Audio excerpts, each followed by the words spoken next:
The Powers Project. Andre and Sierra, how are you guys doing today? Good, I'm Kurt. How are doing you? good. How are you? I'm doing great. I'm glad that you were able to join me today. We have some interesting things to go over. Uh, First and foremost, that you two are a couple that are dating, right, or engaged. Yes, engaged. Okay. And you both found each other while you're on the same track. And Andre, when I mean that, is that you wrote a book called Orphan to Self-Made Millionaire. And Sierra, you were a single mom, and you've created some things yourself, and you guys seem to be like on the same mindset and the same track of going, okay, regardless of what our past was, this is where I'm going to take myself. Would that be correct in saying something like that? Uh, well, I'm not a single mom. Oh, I'm I didn't. sorry. I'm sorry. Yeah, I'm I a, didn't. I was a single father. Oh, you're a single father. I'm sorry. Yeah. Listen, if I mess up I'm once in about a to while. have my first kid though. Oh, you are okay. Yeah. Listen, I don't know if I told you this. My audience knows for the past month and a half to 2 months now, I've been suffering from insomnia, and I've never had it before, and I don't like it. And so I'll get my facts messed up once in a while. So if I do that, I apologize, but please feel free to correct me. I apologize. I would thought I heard that you were a single mother. So all right, you are not, but you're ready to have your first child. You say? Mhm. All right, excellent, excellent. All right, so Sierra, why don't we start with you? Why don't you tell us your story and what it is that you do? All right. So, hi everyone. My name is Sierra Brown. I'm a professional track athlete.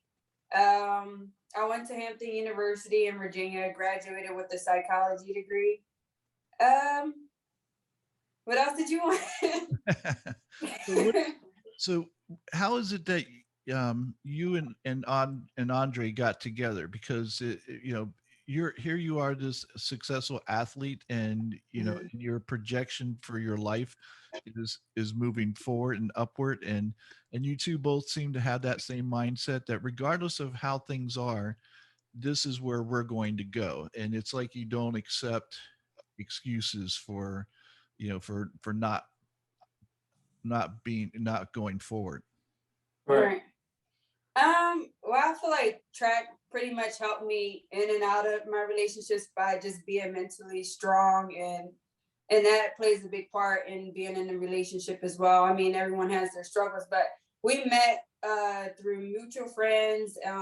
He used to be an athlete back in high school and college.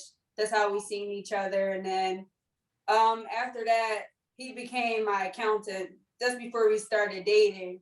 And then we realized once we kept talking and stuff, we had similar backgrounds or came from broken families, and that's how we connected. So from therefore, that made our relationship a lot stronger, and we had similarities and stuff like that. I'll tell you this, from the years of experience that I have with relationships, that is so key, is matching up with somebody who has the same mindset as you, that have the same goals in life. And too often we tend to look at the physical. We go, oh, she's hot, or oh, he's hot. Yeah. And that's all And we that that's we have this. right. Yeah, you have a mutual attraction, but there's nothing else there, and then it falls apart, and you wonder why. But so Right. you guys, you'd gotten to know each other, and he was your accountant, and you're like, oh, I like where this guy's going, and Andre, you're like, oh, I like where she's going. And so, and saw that you had similarities that met what you were looking for. Mhm. Excellent. So Andre, what did you do? That you were an athlete? What was your sport or sports? I ran track as well. I mean, I played basketball, football, track. The normal. Right. Um, so I started off in football. I ain't really like football. I ain't have good coaches in high school, so I leaned more towards track.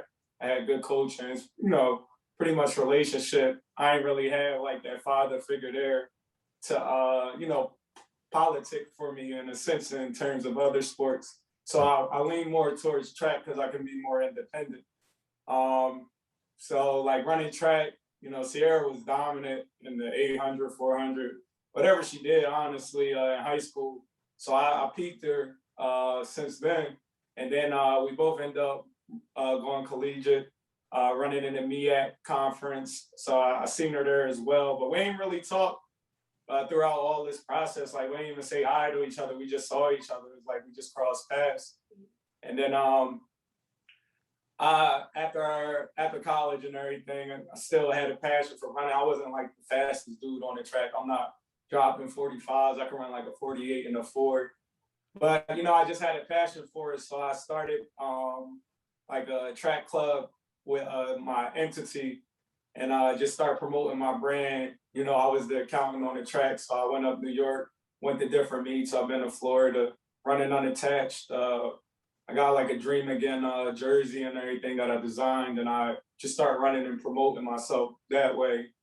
And seeing Sierra reached out to me one day to help her with her taxes and everything, and then we got connected like that. Very cool. So let me ask you both this, and Sierra, let me start with you. So you ran the 400, 800, and so these are single, just it's just you, right? Nobody else. Yeah, individual. Right. And that's the same with you, Andre? I ran the 2 and the 4. I ain't really like the 8. That Yeah. jump too long. But I ran the 600 most. Like that was cool. But that 8, I don't know. That last 200 something else. But I ran the 4 became my primary event. I mean, in high school, I mean, it was like the 100, 200, 400, and I hated the 4. By college, I learned to love the 4. Always wanted to race people because I noticed my advantages in the race. But going to college, you know, I just raced some dudes that just dropped 45s, 46s, no problem. Like their relay was crazy.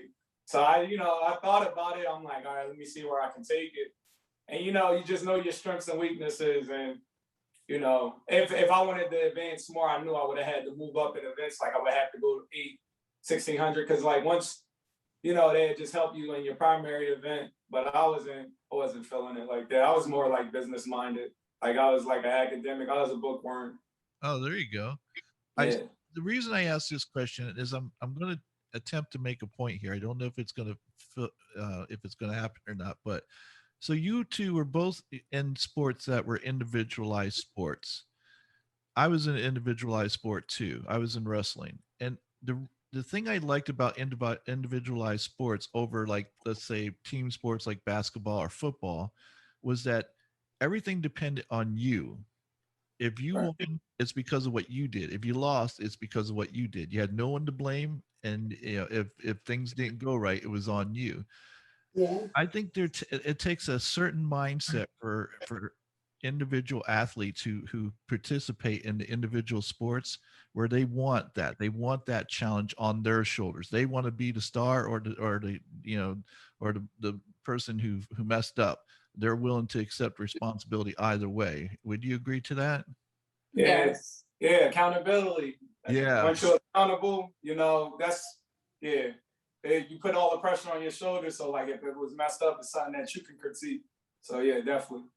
Okay, so let me ask you now, though. Now that you're in business, do you enjoy achieving things as a team more than individually, or do you still enjoy the individual conquest that you have in business? I, I feel like we're both gonna still enjoy our individual things, but when we complete something as a team, it still feels as good. So it's like we both still, even though we have a business together, we both still do our own thing. And like when he has ideas and stuff, he'll reach out to me and tell me about them. So we still do things individually, and I like it that way too, because we both have our own thing going on as well as something together.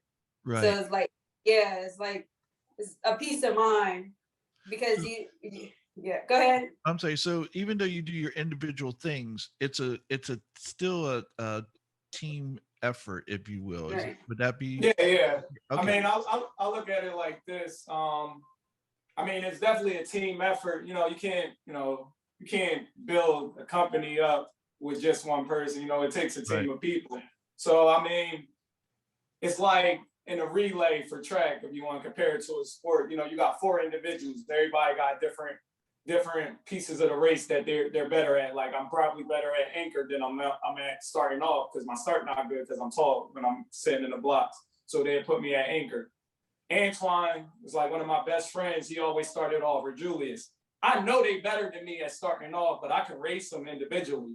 But their starts off is better, and I know I can finish the race, or I can go second leg and take and make up if we got a bad person starting off. So same, we bring that same philosophy to our business concepts and ideas.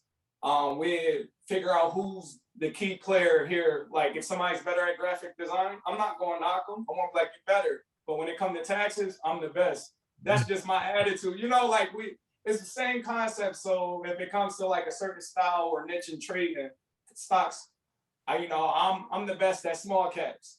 You know, anybody can challenge me, but I bet you I go the most consistent throughout the year because I still got that sports mentality when it comes to business. But at the same time, I also know it's a team effort when you're building up something bigger than your individual ego.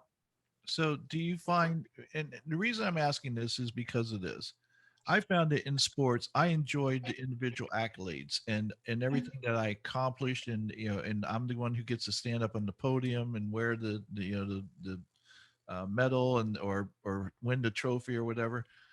But after sports, I found it, you've accomplished so much in sports that it's almost like you can do anything, so you're like, I don't need to do this anymore because I've proven to myself and everyone else I can do whatever it is I set my mind to. And what I Mhm. found was is that I no longer enjoyed the individual accolades. I didn't enjoy doing things just on my own. I wanted to do them with somebody and experience it with someone like that. There's something to be said about sharing that joy that you have when you accomplish something. It's sort of like, if you go someplace beautiful like the Teton Mountains or in Wyoming or the Swiss Alps or something. It's one thing to be up there by yourself and see the beauty of it and you go, God, this is a beautiful place. But it doesn't compare when you're with somebody that you care about and they're there with you and you share that experience with them. And I found for me, that's where I'm at, or that's where I've been at for a long time, is that I don't care so much about the individual accolades. I know that I have my role to play and they have their role to play, but we're doing it still as a team effort. And when we accomplish something, that I get so much joy out of being able to do it as a team rather than by myself. Would you agree with that as well? Yeah, for sure. Cause like just you speaking on that is just like I can talk about so many things that's going on with our organization right now that would play perfect with what you're saying, like with the team effort. Cause we have like I built like the master algorithms. I built algos out and then I pretty much sold them and gave them to different individuals. So like now everybody's building their own prototype, their own algo that works for them personally. I just give them like the blueprint. So now it's just like if I'm like not waking up because I usually wake up at 4 o'clock to trade, but I'm not about to wake up 4 o'clock every day. Yeah. And so like if I'm not up, like Dwayne, Darren, Laurie, like it's like a team of like 10, 20 of us that's just like constantly finding trades, options, scalping plays, small caps, large caps, even OTC. So when I'm not available, market throw out options or something, or Kima throw out options. It's just so many of us just building, but we know we got the bigger picture in mind. Like we're building amongst each other, learning different, accolades and terms, and just picking each other mind just to become better individuals within our certain craft. So it's just like we're studying studying each other and also building a niche that fits, perfect for us and our schedule. Sierra, would you say that again, like what I'm building with what Andre was saying, like knowing your strengths and your weaknesses. Um, one of the things I find that when because of who I am and because of us, the three of us having done individual sports and we're used to being in charge, sometimes Mhm. it's hard to let go of that that authority that we have because we've always been in charge. And so one of the things I found as a challenge, when I started doing this is that when someone came up with an idea or something, then I'd go, no, we're going to do it this way, and then I Right. realized, wait a minute, this person's on my team. I can't just go no, yes, no, yes. I'm not the only one in charge. This is a team effort. And so I realized I need to step back and go, okay, that's not my strength. It's your Right. strength. So we'll go with what you say. Do you find that to be the best way for things to work, or? I think now it is. I mean, I struggle with that in old relationships because I'm so used to being an individual, or you realize you're not, with the right person. But when it's someone who's like pushing, like, I want to do this together, and let go of your ego, like it's not an Right. individual thing anymore. I mean, I think that's amazing that someone wants to work and build with you, because a lot of people are selfish and just want to do things by themselves and they don't include their partner. So how do you think it's going to work if we can't come together and build something together, or they're not including you and just working with other people? So I think it's amazing that we can build something together and not forget that we are individual, but have success together, because that's an amazing feeling. That's great. Yeah. I mean, that's seriously the best. That's You couldn't have put it more perfectly. I'm going to tell you what you two have is amazing, because I just recently found that person in my life that where we have what you have. Oh, I'm congrats. much older than you, and so it took me decades to find that person, because you're right. I found so many people, all they cared about was like, I want to do this on my own. I'm like, yeah, but Right. we're a couple. Why don't you want to do it together? But they didn't, because they didn't experience the individual successes that you and Andre and I, experienced. Right. So they were still looking for that individual success, so they could enjoy their moment in the sun, if you will. So Right. so it's important to find someone who has those experiences already and they're on the same page as you, and so you guys Right. so fortunate to have found each other. So you said, Sierra, you said that you were from a broken home as well. Can you Mhm. tell us a little bit about your life, and not only where you started from, but how you took it from there to becoming an athlete and to what you're doing today. Okay, so I mean, when I was little, I guess my mom and dad were together, but they split. When I got a little older. And I lived with my mom, and she eventually, she didn't want me. So I haven't talked to my mom in about, I don't even know, like 14 years, maybe. I don't know. Oh wow. But I went to go live with my dad eventually in high school, and he raised me instead of my mother. But one day I can say she helped me find a sport.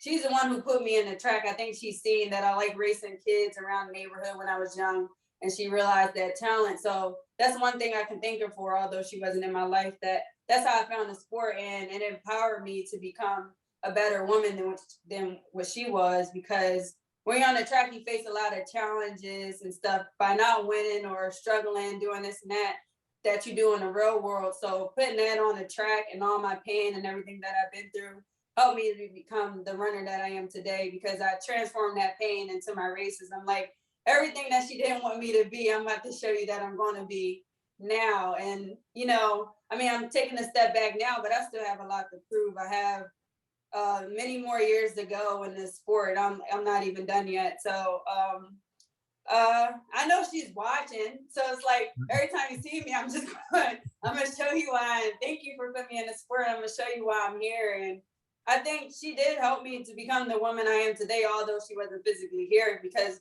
without her putting me through what she put me through, where would I be? So I found the sport because of her, and I mean, I thank her for that only. And yeah. I don't want to say your mom was an adversary. Would you, Mm, would you consider her an adversary or not? Because the only reason I say it is because I have probably a similar relationship with my father, and I mm, consider him somewhat of an adversary. We did not get along at all, yeah. even later on in life, and yet it's like what you just said.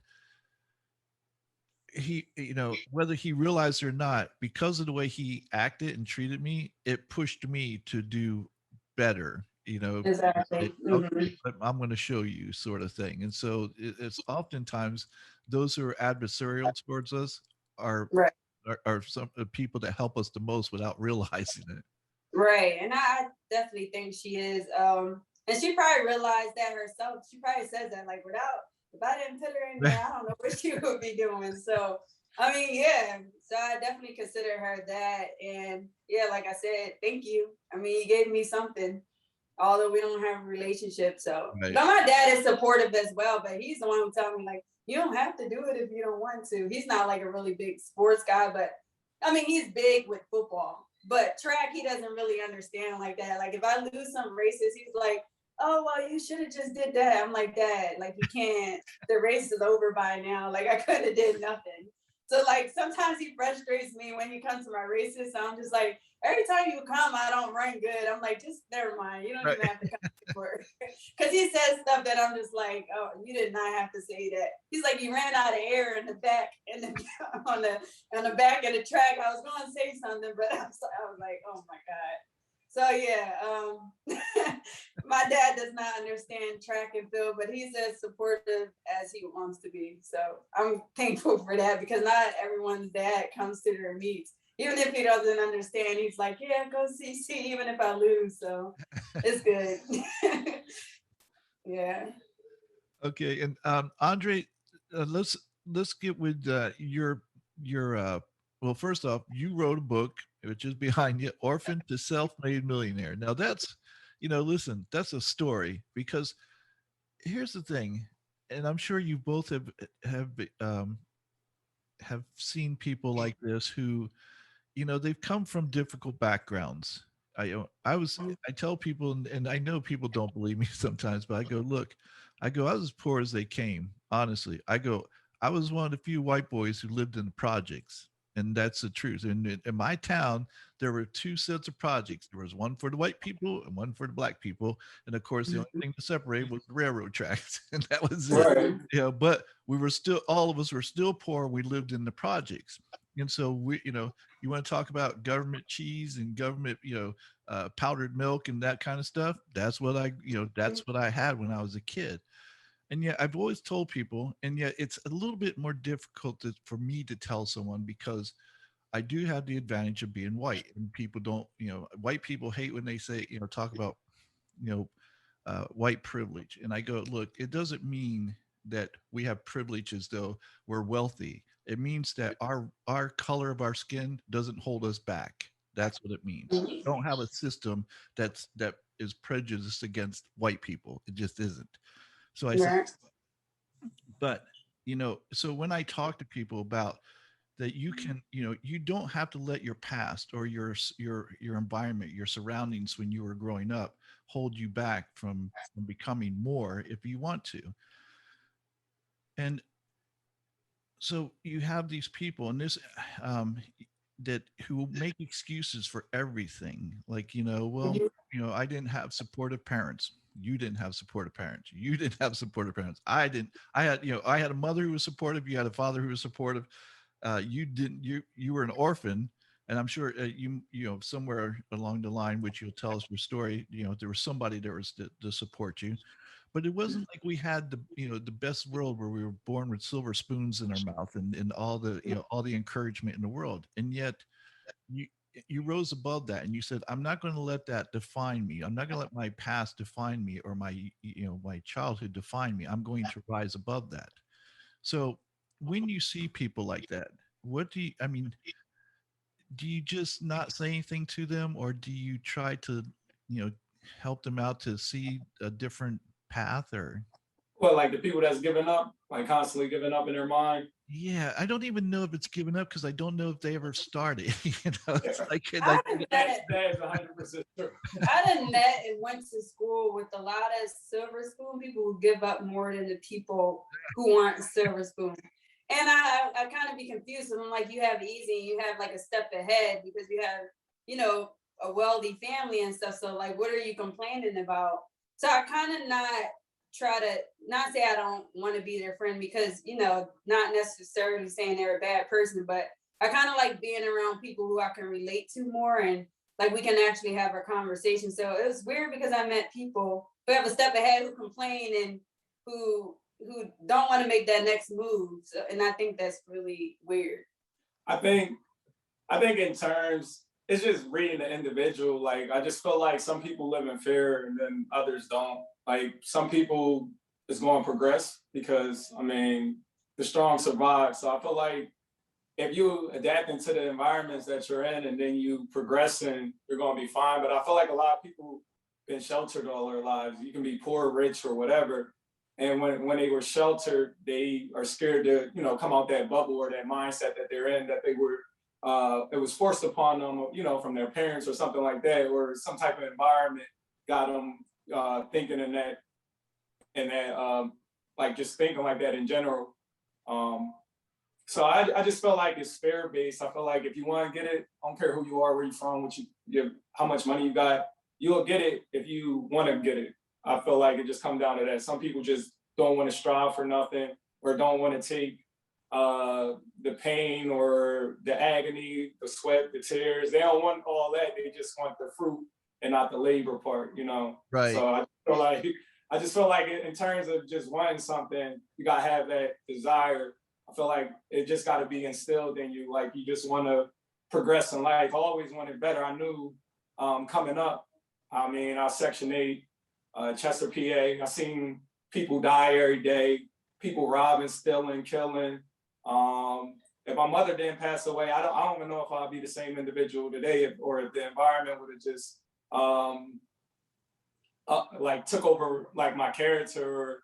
But I don't know. My mindset always knew it was something wrong with the environment. And as I grew, read, and learned more, I felt like everything happened for a reason. So I'm in the position that I am today because it's something bigger than me that even have me thinking or moving in the direction that I'm going to. In terms of like my upbringing, I mean, I saw my father one time when I was like 5 years old, and when we was going to like the grocery store, my mom said, "There go your dad," and then we just looked at each other. And I didn't even say hi or nothing. Just looked at each other, and then that was it. That's my only encounter with him. He gave my mom a book, and that was it. Then my mom passed away when I was 8.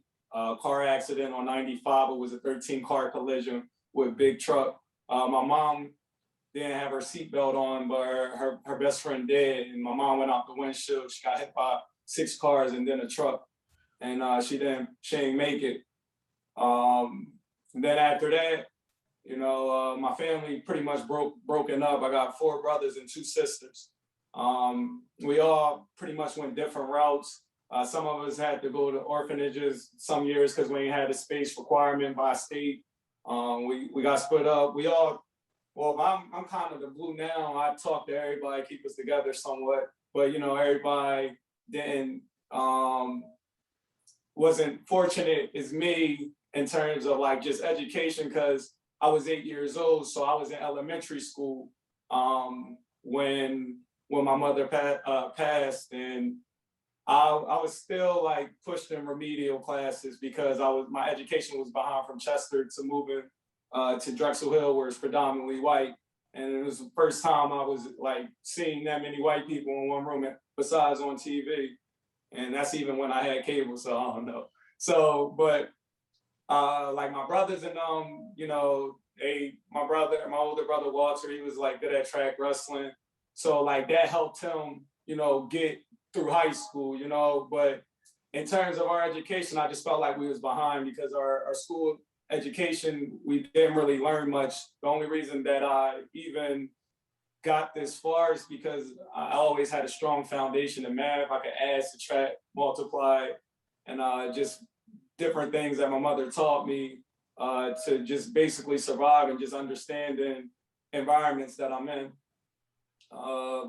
Just growing up, I'm like my grandmother took care of me and my grandfather, so that was like the models that I seen in terms of like relationship. It was like the old school couple, tough love.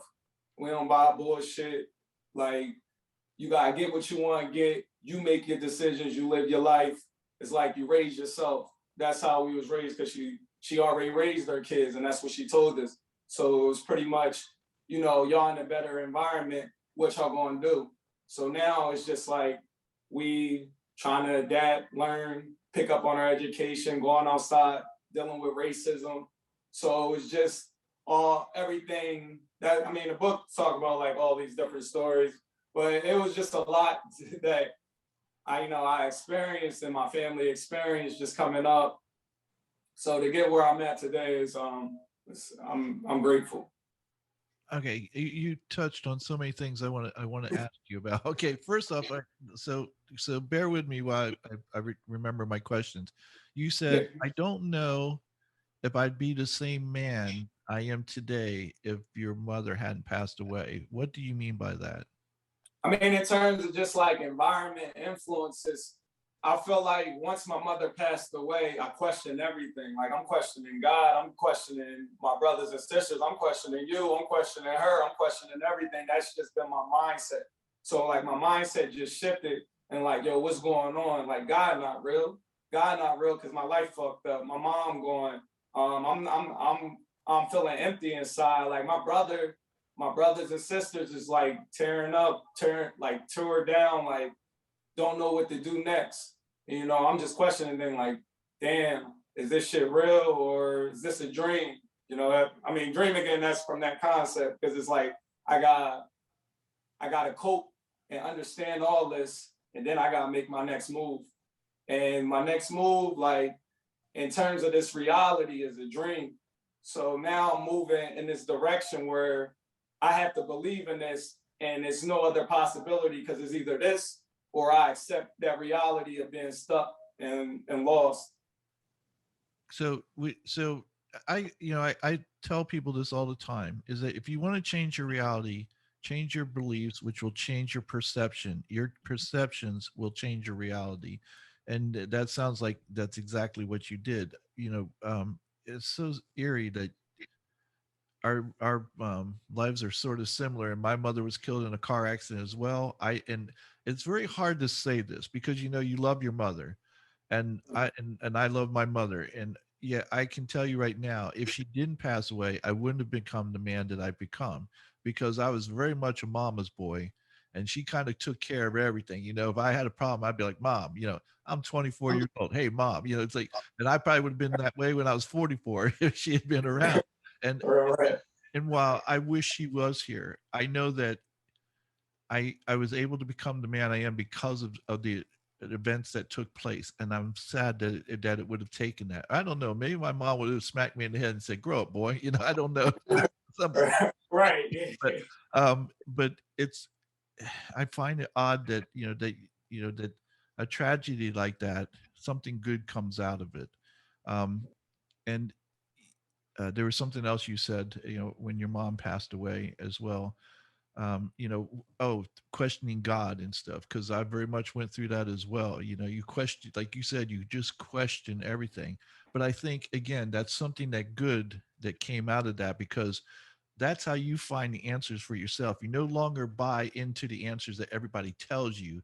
You find Right. those answers for yourself. And I think it takes things like of that level to get people to wake up and start questioning things and asking their own questions and finding their own answers. And it sounds like that's kind of what you both went through, to get to the point where you're at, because you made a point on one of your sessions, on the Dream Again.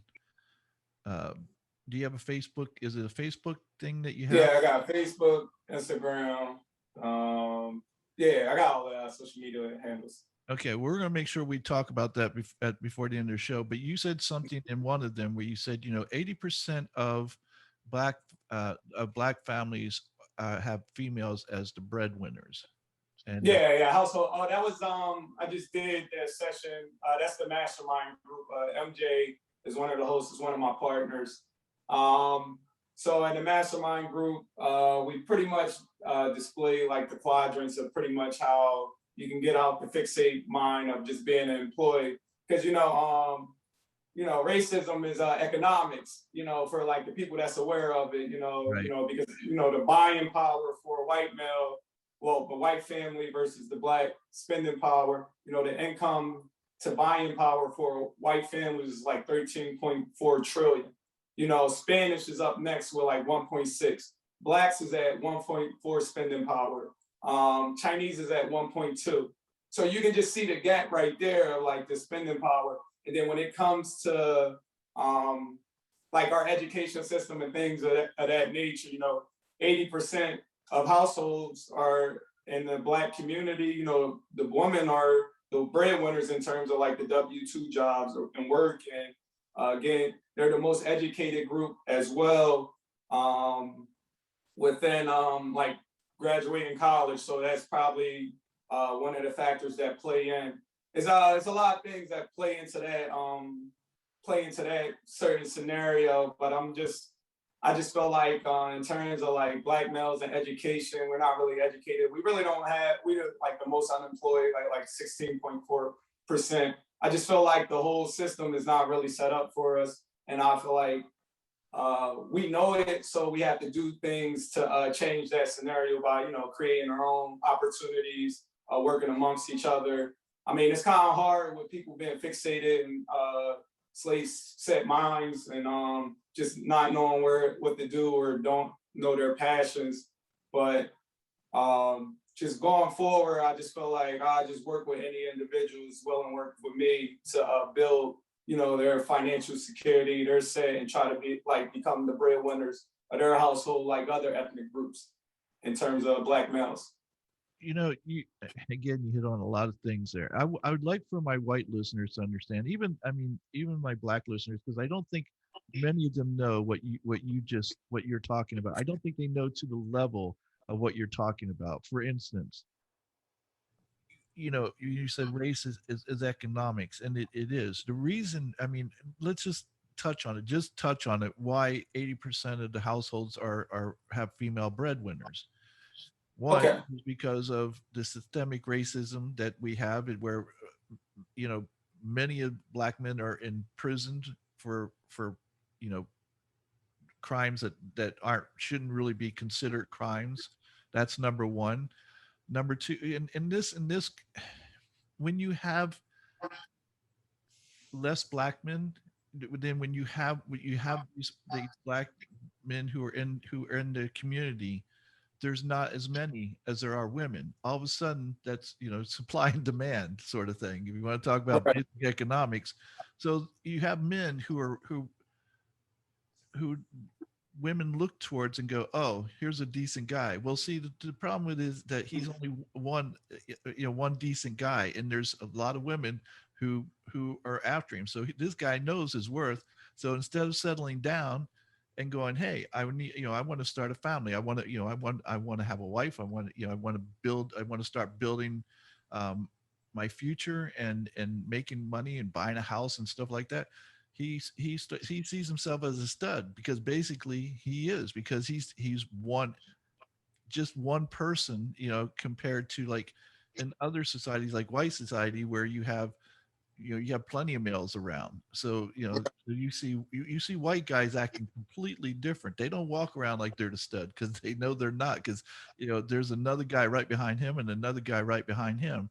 So if you don't have if Black men aren't in the lives because of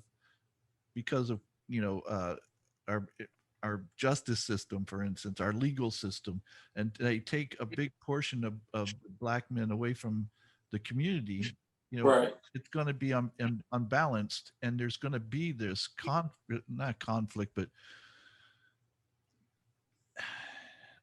it's going to be where it doesn't serve the Black community the best.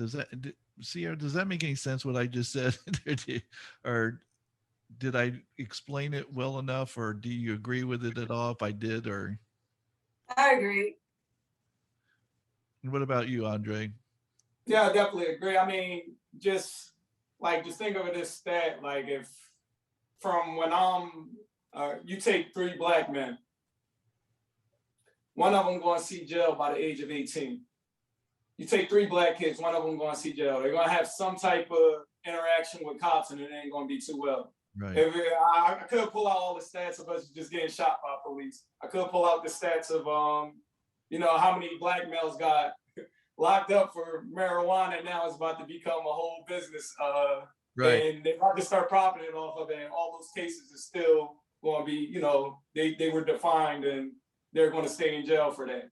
But I just feel like I definitely agree. I just feel like it's things just set up. It's like groupthink set up where certain things are just marketed to Black individuals. Certain things are just put on television. It's just like it's a psychological genocide. It's financial and it's a psychological genocide. And I feel like Black men and women are both dealing with the burden in terms of, you know, ethnic groups in the United States, because it's just a lot going on, and it's too many things that factor in for it to say it's one issue, because it's Right. economics. You know, economics is a group of elite, you know, controlling the narrative. So the reason I wanted to bring this all up is not to say woe is me, because we know that in particular Blacks go through a hell of a lot more than whites could ever imagine. And this is where I get upset with white people sometimes, because they think they know. They say the stupidest things like, well, you know, if you didn't get in trouble, you wouldn't have to deal with the police. It's like, if you're not doing something It's wrong. like we already have a target on our back when we're Right. born.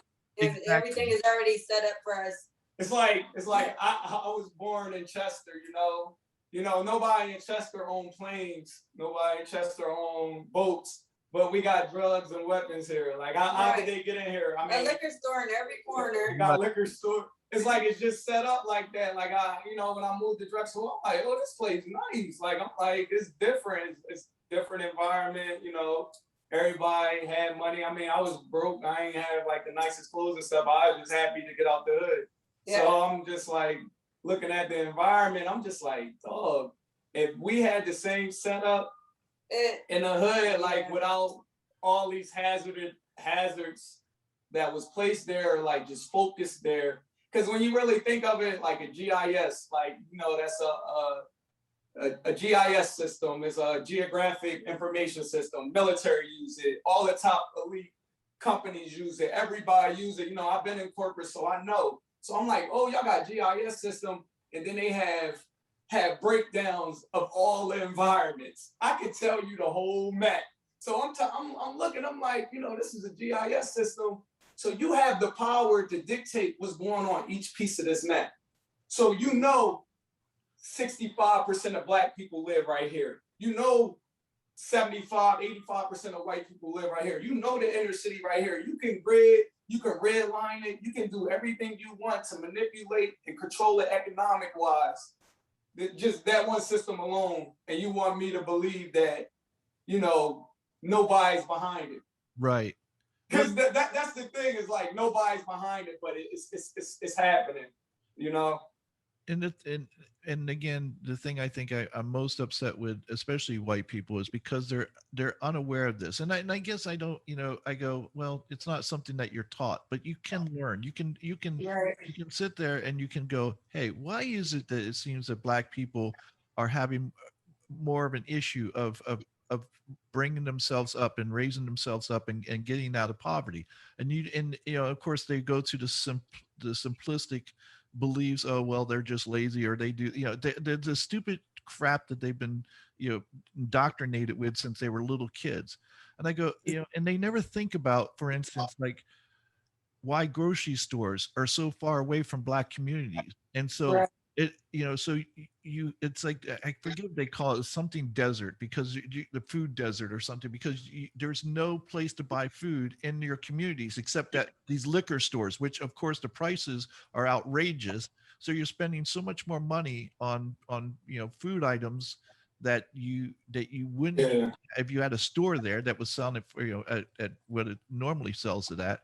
And they don't, and again, white people don't think about these things because they don't have to deal with them. And I get that, because we normally don't think about things unless it affects us. But at some point, you have to, you know, if you care about other people, you have to think about other people, and then try to experience or see what they're dealing with, instead of just assuming you know what they're dealing with. And that's you know, it's unfortunate. Yeah, I mean, because it's like, you know, when like I come from that environment, so I can't just come into this environment and say like everything's cool. My family's still in that environment. So I'm gonna be like, you know, I'm gonna just turn my back on my family. Like I'm educated now, and I like just Chester alone, like Chester, PA. You know, in like 1960s, all the General Motors, all the car manufacturers was there. There used to be a bunch of millionaires on in Chester. Chester used to be one of the prominent cities for like all the civil rights leader. Martin Luther King got licensed there. There was so much going on, and then what happened? The government came in, unsubsidized the city, turned it to a hood, put drugs and weapons there. And now I'm just like I'm an advocate. Like, how you gonna tell me we took the opportunity out the city? We never had the opportunity because Right. somebody can control the narrative, that GIS system again, and then you know, now the city back in chaos. They can go in any day, buy up all the property, put anything there, and they can control the city what they want using subsidies throughout the government. So I know like hoods are there because they're meant to be there. I know Section 8, you know, is a write-off for somebody. I know that I like I can look at the system and I really understand. Like I understand Chick-fil-A's not in no hoods. Chick-fil-A only in predominantly white places. If it's near black people at all, I never seen Chick-fil-A until I moved to an all-white neighborhood. now if you do see a Chick-fil-A, I bet you it's near HBCU. I bet you that's the only time you're going to see a Chick-fil-A, and the only reason it's there because black people don't even own HBCUs. Rockefeller started Spelman and Morehouse. He put the funds in there. 1905 bus ride, all the richest whites in New York. You know, that 13.6 trillion spending power, take that back to 1905. They went all throughout the South, funded all the black churches and schools. And I'm supposed to sit here and be like, yo, you know, everything cool. Let me not build a business. Let me, you know, they built those schools. Booker T. Washington sold out for cheap labor. That's why the pay gap is like that. It's like women are 80% of the breadwinners in the home, but your income working versus her income working, her being black and you being white is a 60% difference. I'm not even getting a job. I'm on the unemployment list, you know. Right. But you know, I'm one of the rare ones that can talk like this. So I got different opportunities, people willing to work for me because they know I understand the things that's going on, and I can speak to it to a level where you know the next individual might not. And I feel like I'm the voice for those that don't know how to break it down from a financial standpoint or just speaking from the business side of things. So, I in having said all these things, there's a couple things I want to ask you and both of you. Do you feel because we always hear, oh, if you change your mindset, you can do this. Anybody can do this, and I'm going to tell you, I don't believe that anymore. I might be wrong, but I don't believe that anymore because after talking to hundreds of people that are like yourself and myself and people like Dr. Dennis Kimbrough, um, I think I've come to the realization that I don't think you make an entrepreneur. I think an entrepreneur is born, and I think if you don't have the entrepreneurial mindset that you're born with that, they fall into that belief that, oh, this is life, this is all I can do, and I can't do anything more, and I can't rise up because this is against me, this is against me, and they're fear based. It, like you Right. said, a bunch of fear in there. But I don't know that you can make an entrepreneur. I don't know if they're not born with that spirit that they can learn it because I've yet to see anyone learn it. I feel like you're definitely born with that mindset to be an entrepreneur because some people like control and stuff like that. Some people don't have that strength or I don't know, get what I'm trying to say, to go work and do something and build something up from the ground up on their own. Some people just like the 9 to 5. I don't want to work for them. I'm comfortable. But like you said, you have to be born with that mindset to want to do stuff on your own. Like I don't want to work for other people. Right. So it's like, yeah. So it's like I don't want to be controlling you, telling me what to do and when I have to wake up and do this stuff like that. So I'd rather work for myself. obviously in track, yeah, I do have to follow a schedule, but I don't have to do that for the rest of my life. I can take your money and then go put it in my business and do something with that. So I feel like some people, yeah, you have to, some people start with a 9 to 5 and they start taking notes and doing this and then, all right, I see you doing that. Let me go do this on my own. So it's like you can learn from having a 9 to 5 and then start your own business, or some people just comfortable. But like I said, yeah, I don't want to work for anybody. So I feel like I was born with want to do stuff and build stuff on my own or build with other people. What you think? Yeah, I feel like in terms of like just entrepreneur, like I always just look at individuals. I use like a simple method, you know, I'd be like, well, is this person independent or dependent? Can I have an interdependent relationship with this person? If they independent or dependent. And then based on that independence or that dependent mindset, I'll be like, all right, well, this is where the interdependent relationship is going to go. And then, you know, depending on them again, I'll be like, well, is this person purpose driven or ego driven?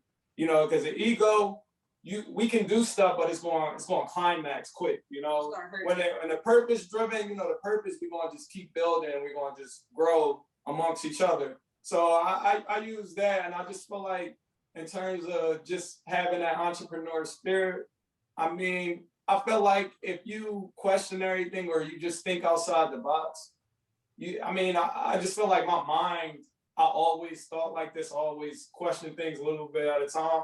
And then when my mother passed, everything just enhanced. It's extreme. It's like either I feel real on the go or I'm real down. Like, so I just try to stay up the whole time. So I'm giving my energy 1,000% to this for like, you know, because I question everything and I'm just like, I'm not the type to, like, I'm not buying into bullshit.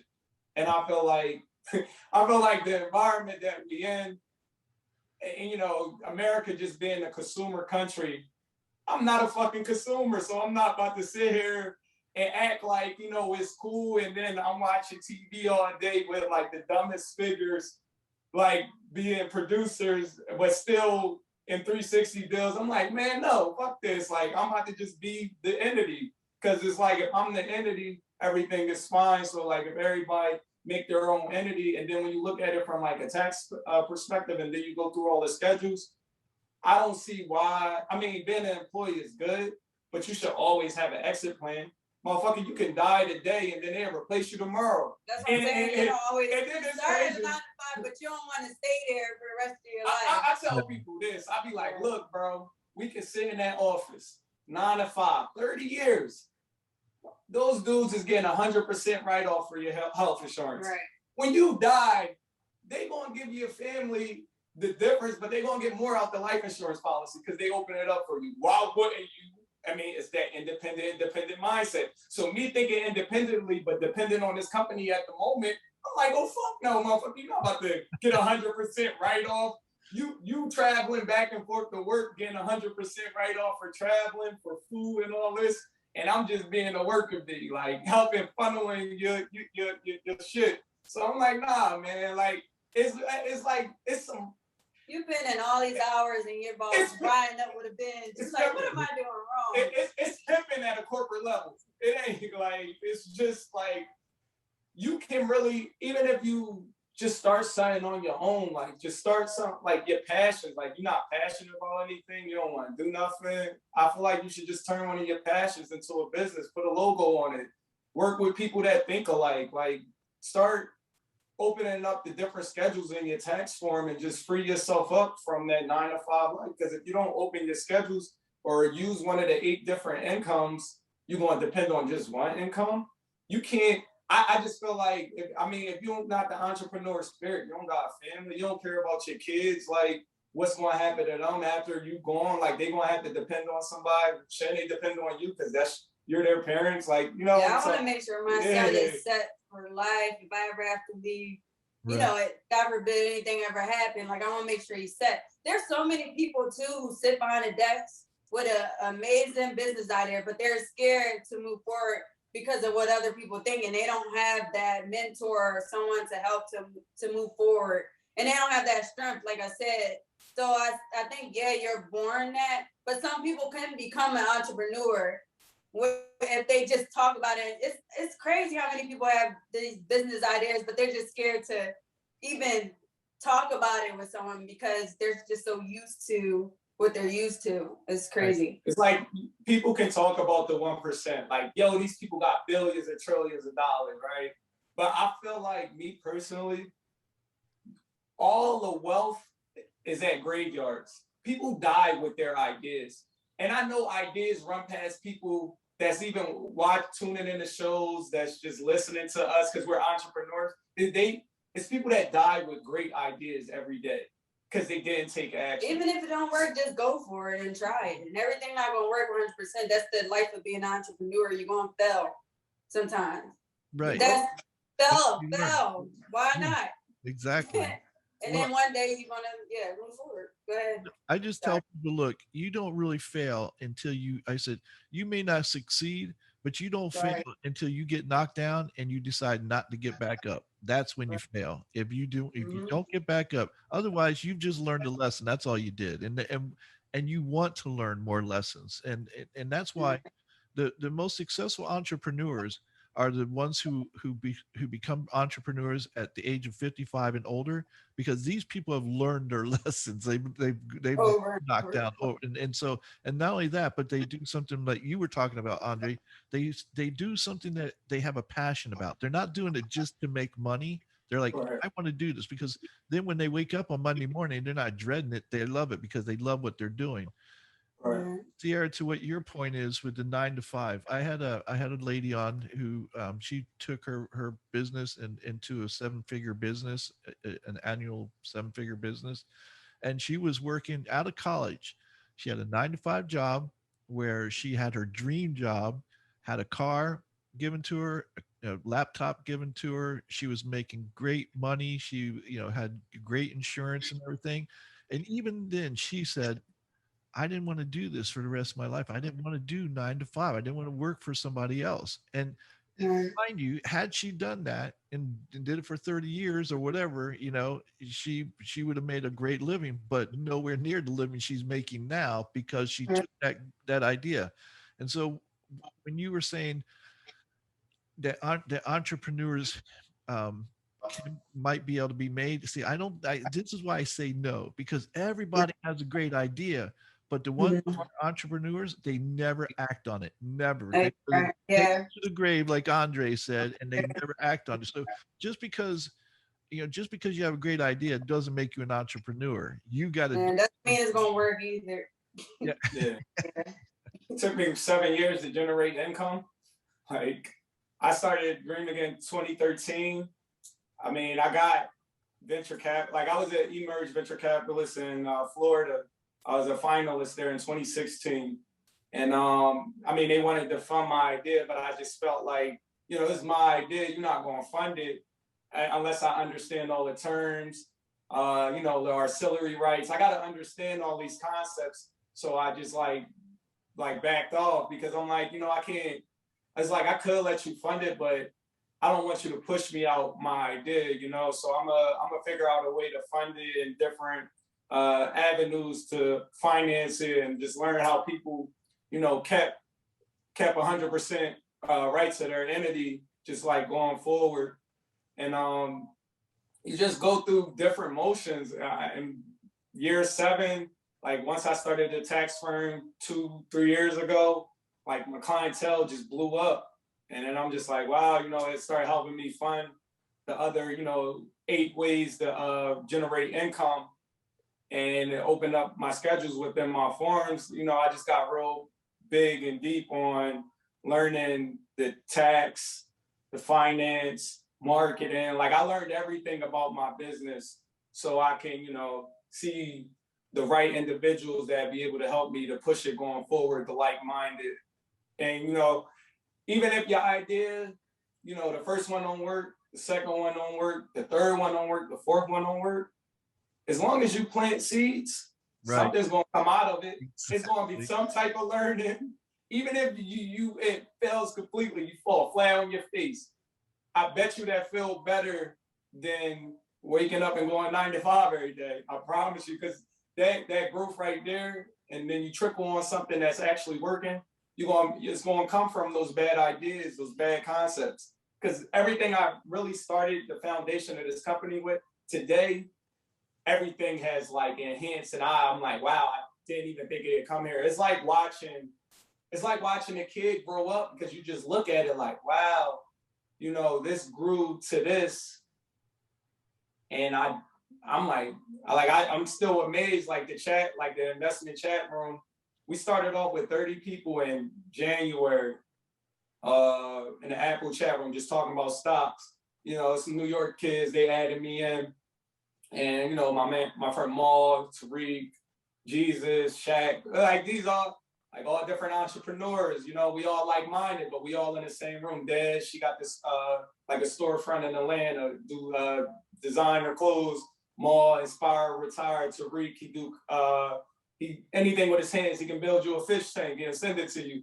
But we all like-minded, but we got that type of community where it's like all of us are independent, and we're all building towards something higher. It's like a mastermind group. Like MJ got the mastermind group, everybody doing different fields. So he shine that light on them. And Twan got a Drink podcast. Steve got the production, Netflix type film production company. And it's like we all had the same mind, and then we all had different networks, because it's like you probably 100 people, I know 100 people is two different 100 people. Right. So us coming together now, it's just like, yo, bro, we know 200 people. Now it's just like the chat room went from 30 to over 1,000 in 8 months. So I'm just like glad. I'm like, look at the power of that, because if you got 1,000 people in the chat room, keep it business simple. I sell $250 a product or service to that 1,000 people a year. That's $250,000 just off of $250 off of one product. So it's just like, why would I go to 9 to 5? Right. If I could just build 1,000 clients, like make that your goal. Make your first 1,000 clients.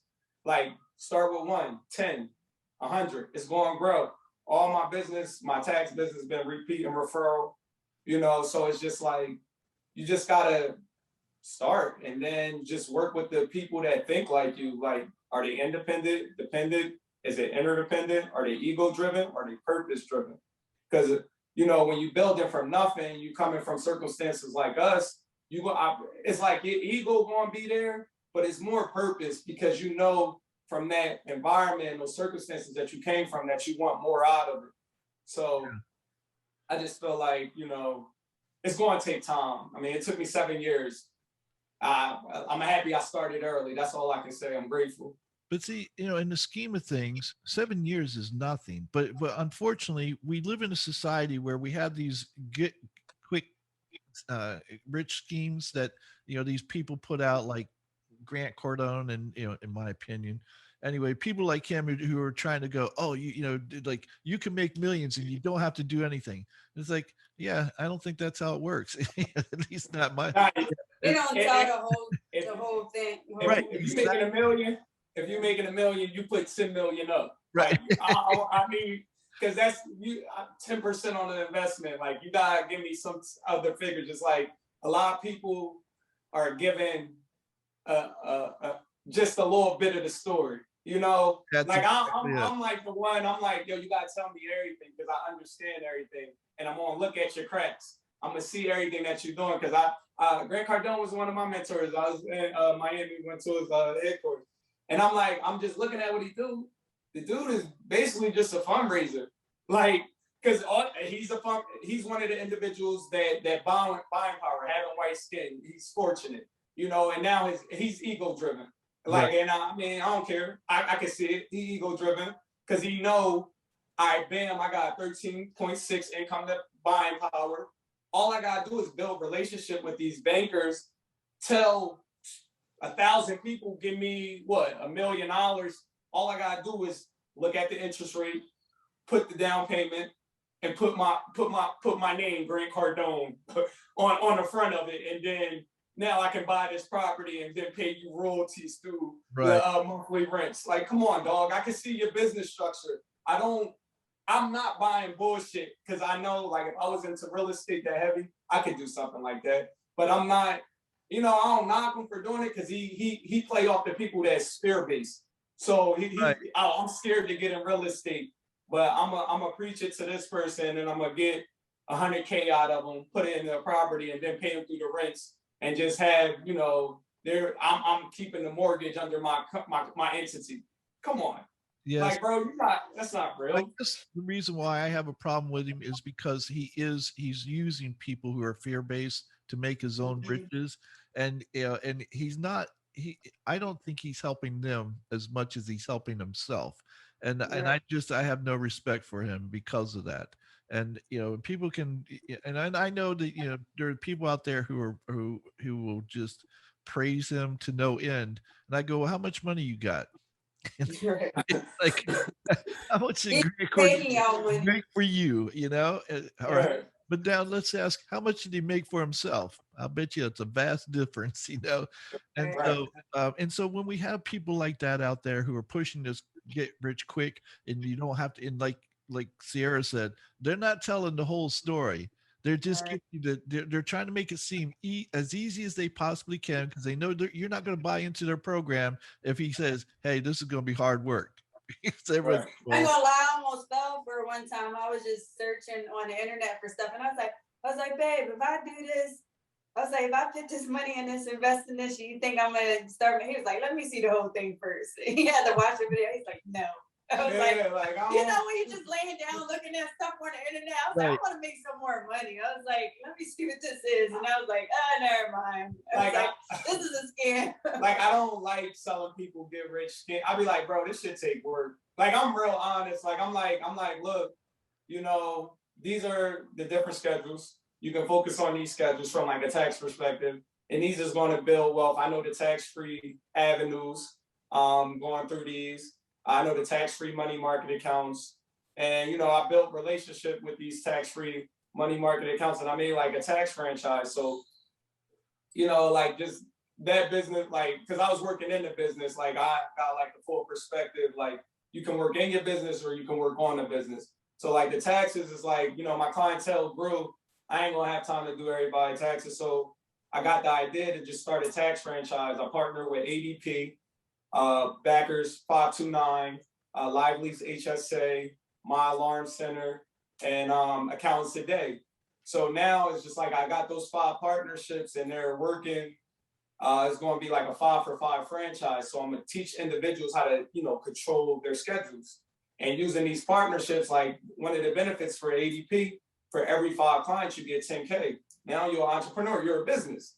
Because it's like all you got to do is set up the EIN, get your PTIN, and get your EFIN, and you can file electronically. You can just do it so you can, because I'm gonna hit people with this. I'm gonna be like, look, you give me what, $200-300 to do your books, or give me 500 and I'll show you how to do it, and you get all these partnerships. And honestly, I want to disrupt. I'm going to disrupt H&R Block.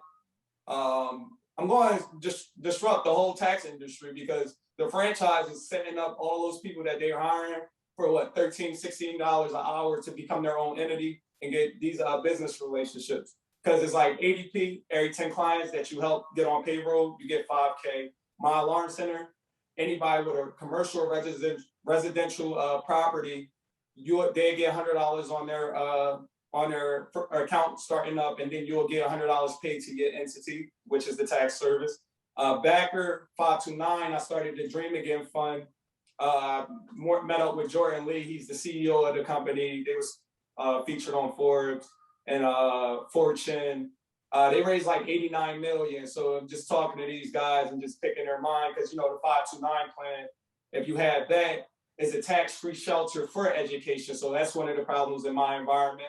So I went and found, education. We need to be educated. I mean, the schools might not have our best interests, so we might as well get it for free. 529 plans, it works for K through 12 and college, 100% tax-free, tax write-off. So say if my business generated, 120K, I owe 30K in taxes down the line, but when my son turned 18, the 529 plan, the benefit of that is, say if I take 30K and pay for, he going to private school, he go to Bonner or like one of those private schools, and he's like good at sports. I'll be like, all right, well, use the 529 plan. I owe 30K in taxes. I can use 30K for his education and offset it by the taxes I owe and not have no tax liability. That's the power of that account. HSA with Lively is the same ordeal, but it's focusing more on your health expenses.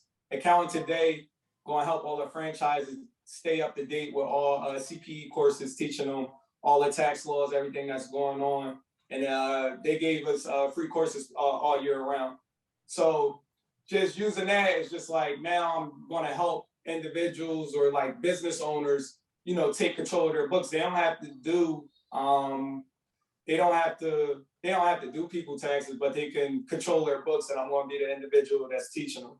Because I know all my friends are entrepreneurs, so the ones that's not comfortable with it, I still do them, but like I'm also going to have that option because I don't like how people go out of college and then working $16 an hour and really like dependent on that $16 an hour with no benefits and stuff like that. So it's going to take time, but I'm going to disrupt the industry. I know it for sure.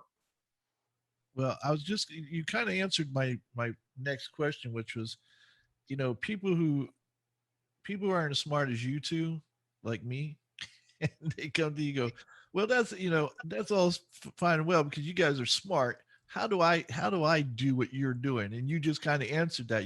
But I can tell you, as not a smart guy, what I heard was 5 people, 10 grand. I was like, what's that? Like, that's what you hear when you hear like a Grant Cardone and Tony Robbins. You hear the money first, right? Exactly. So jump to it. Yeah. So like, in terms of just like starting off, you already started in my eyes. So I'm like, wow, like, he got his show up and running. I see the YouTube like I see all his streams. I'm like, I hope he knows that like any money he put in advertising is 100% write-off. I'm gonna be that guy that come and tell you that, like, if you got travel anything for the podcast, why? Because you started, because you opened up a new schedule. You opened up your schedule C. So now I'm looking at you. I'm like, bro, your schedule C open. Now food 100% write-off when you go talk about your podcast, eating at dinner. I'm gonna tell you, like, you can catch a flight to wherever in the world. Travel is 100% write-off in the U.S. It get tricky when you go outside the borders, but I'm bringing that to your attention so to let you know, your schedules, your expenses, offset, like, offset and everything, so you can put yourself on payroll. Essentially, you become your own entity. You become your own employer. Well, I've owned several businesses throughout my years, and so I'm aware of those things. I think one of the things that most startup businesses are looking for, like they'll know about, oh, I can write off, my travel expenses or advertising expenses stuff, but they're like, a lot of these small startup businesses are going, well, how am I going to write off anything if I ain't making no money? How do I make money? That's their main concern, is how do I make money? And so, they go, I can't write anything off until I learn how to do that. Do you teach people how to do that in their different businesses? Yeah. So like, I pretty much, I find a like-minded, and then I just build on the community. So like that room of 1,000, I'm not the only one selling products and services. I tell everybody, like, yo, drop what you got. Like, motherfucker, I don't care. I'm making money. I got money. So like, I ain't going to trip. If you put out a book, drop it in there. If you got an event, drop it in the chat room. If anybody's in there, because it's like, if we got a room of 1,000, we all buying from each other. That's where the buying power is at. I can't. I'm not benefiting going go buy a Gucci hat. If like my cousin got shoes, I buy shoes from him when he dropped and I like them, versus going to the store and buying it, because it's like our spending power is coming in. Like you gotta have that community. So join a community where y'all all looking at each other versus looking at what's on TV. I think it's important that people who are listening to this podcast, but in particular those who will be watching this on YouTube, to see that you guys, like, you don't just talk the talk, you walk the walk. And here's one of the things what I mean is that you said, I'm not a consumer, and I get that because I'm not either. I'm one of those people, like, if I buy something, I'm buying it at the best price possible, and it's something I want or need. Like I don't just go buy something because I go, oh, that looks nice. I have more money than I know what to do with, so I'll buy it because I have nothing better to do. I'm not that person. Right. And we see this in particular with younger people, but like they'll get some money and all of a sudden they got more damn gold chains and gold bracelets and gold everything. And you know, and I go, you ain't got no money. And now what you did have, it's sitting around your neck. You know, it's like, and Or they don't really own it. right, yeah, or they don't really own it. Exactly. Right. And so because they're consumer driven. And so But you gotta think like, all right, I'm a little black boy. I'm 8 years old, right, right? I see one of these rappers on TV, right? I remember when they was underground, they ain't have none of this stuff. Then you would get the label, which is owning, marketing, controlling every aspect of this artist. That's what I'm saying. Like, yo, it's systematic. right, Now I'm gonna put jewelry on this artist. I'm gonna give them the best cars. I'm gonna give them the lifestyle. You know, somebody that's living in poverty watching on TV wish they had. Now I'm looking at that and I'm like, yo, I want that. And and then in a sense, it's just like that. This whole label just controlled that whole narrative of that one segment. So right. it's just like, yo, we got just this one segment, and it's all these segments that they control. Psychological, like they already in our membrane to become more consumer based. So now it's just like when I get money, it's just like, yo, man, that rapper had a chain. I'm gonna get a chain too. You Right. know, and it's just like I'm gonna try to get something similar, you know, because that's our influences and things Not like that. all of these rappers don't really own nothing that they have. Exactly. They don't own nothing. The label does. But it's not just anymore. And I don't even want to say it ever was just the black community. It's young people as a whole with Instagram. Yeah, it's more. Yeah. Everything's about, you know, about looking a particular way, and it don't, they're just young and they do, oh, I want to look cool like that person or that person. You know, I mean, that's why you have millions, tens of millions of women following Kim, or girls following Kim Kardashian, and like whatever makeup she wears or whatever workout outfit she wears or something, they want to have it. And it's just because as a society, as you had mentioned earlier, Andre, we're the number one consumer driven country in the world. We have Right. 8 million people, and yet we are the number one consumer driven country in the world. And it's because of marketing, you know, that we spend our money buying things instead of investing in things. Instead of having assets, we have things that cost us money that don't give us any return whatsoever. And this is Right. one of the things I loved about Dr. Kimbrough. Are you familiar with him by any chance? He wrote Oh no, I was gonna look them up as soon as I got off here. You might as well, because you're like in the same line as him. Like everything you say is what he talked about 30 years ago. He wrote a book called Think and Grow Rich: A Black Choice. Now, I saw this book in the bookstore 30 years ago, and I looked at that title and I was like, this is an interesting title. I got to have this book. I bought that book and I was so impressed by it. And all it was a takeoff of Think and Grow Rich, Napoleon Hill's book, Think and Grow Rich, which had Right. stories about people who came up out of poverty or overcame obstacles to become successful in life. Well, Dr. Kimbrough's book was, and he was commissioned by the Napoleon Hill Foundation for him to write this book. He took the 100 pages that Napoleon Hill started, because Napoleon Hill understood the difficulties that blacks had that whites didn't have to deal with. And so he was starting to that book, and he died before it got anywhere. So Right. later, Napoleon Hill Foundation contacted Dr. Kimbrough and wanted him to write the book, which he did.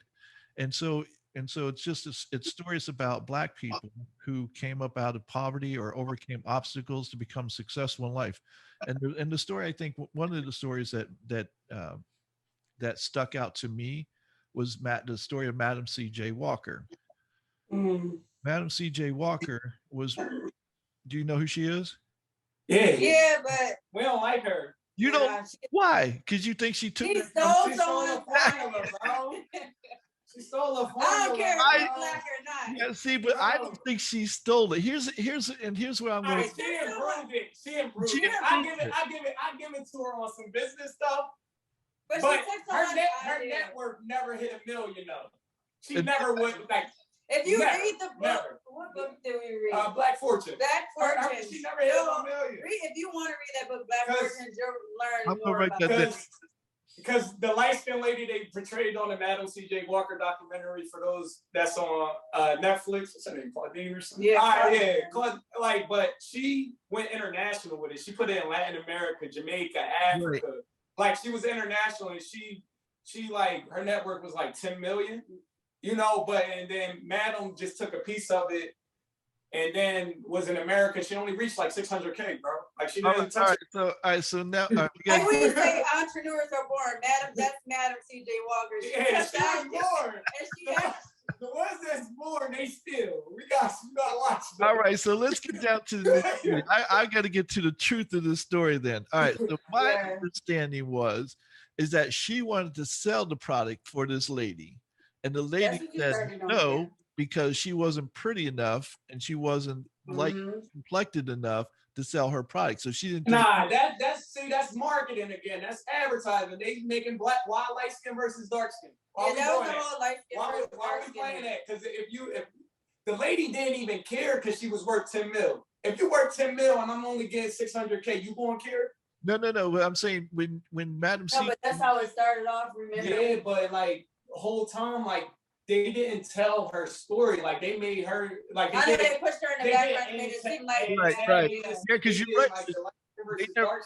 You're right, because they never mentioned the fact that she was 10 million. 10 mil. Yeah. Jamaica, Africa, Latin America. She was. So why was like she a success story? Why was because Madam C.J. Walker started working with John E. Rockefeller, so her niece go to Spelman. Like, became more popular. You know that she is another Booker T. Washington. Like, Booker T. Washington started Tuskegee, whatever. Right. So black. See, he was just like, we can do our labor for y'all. She sold out her company to a white guy.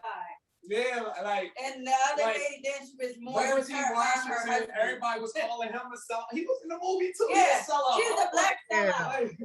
Like Marcus Garvey came in and was exposing all of them, but they don't talk about Garvey. They give us the people to talk about. I'm not hearing none of that. Oh man, you crushed all my.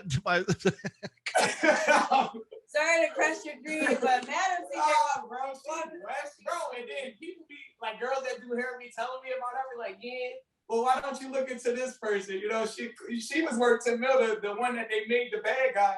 That's because she got out the American system and she went international and started making international currency. They're not going to talk about that because they want consumer base. They want everybody to stay here. They don't want you to think, because like when you on some real shit, look at it this way. Like, if I'm international and I'm getting currencies from all around the world, being a black man, I'm fine, because I'm getting currencies from Canada, Tokyo.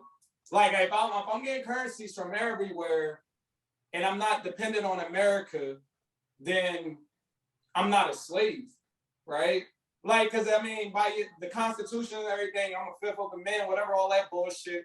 But if I'm internationally known and I'm getting money from all around the world, then, fuck that. I'm not about to be dependent here because I'm only 1/5 considered here. If they're going to tell a story, it's going to be like 100 years from now, I will never probably be brought up, even if I make it to main TV, whatever, because the stuff I'm saying, they're not. They're going to portray the images that they want. They control the narrative. That is always going to go back to that. As long as they control the narrative, Madam C.J. Walker is a goat to a motherfucker that's unaware. Right. Booker T. Washington is a goat to a motherfucker that's unaware. I look at Booker T. I'm like, it's cool. You sold our skill sets. You started that school so we can be the cheap labor, that 1905 bus ride again.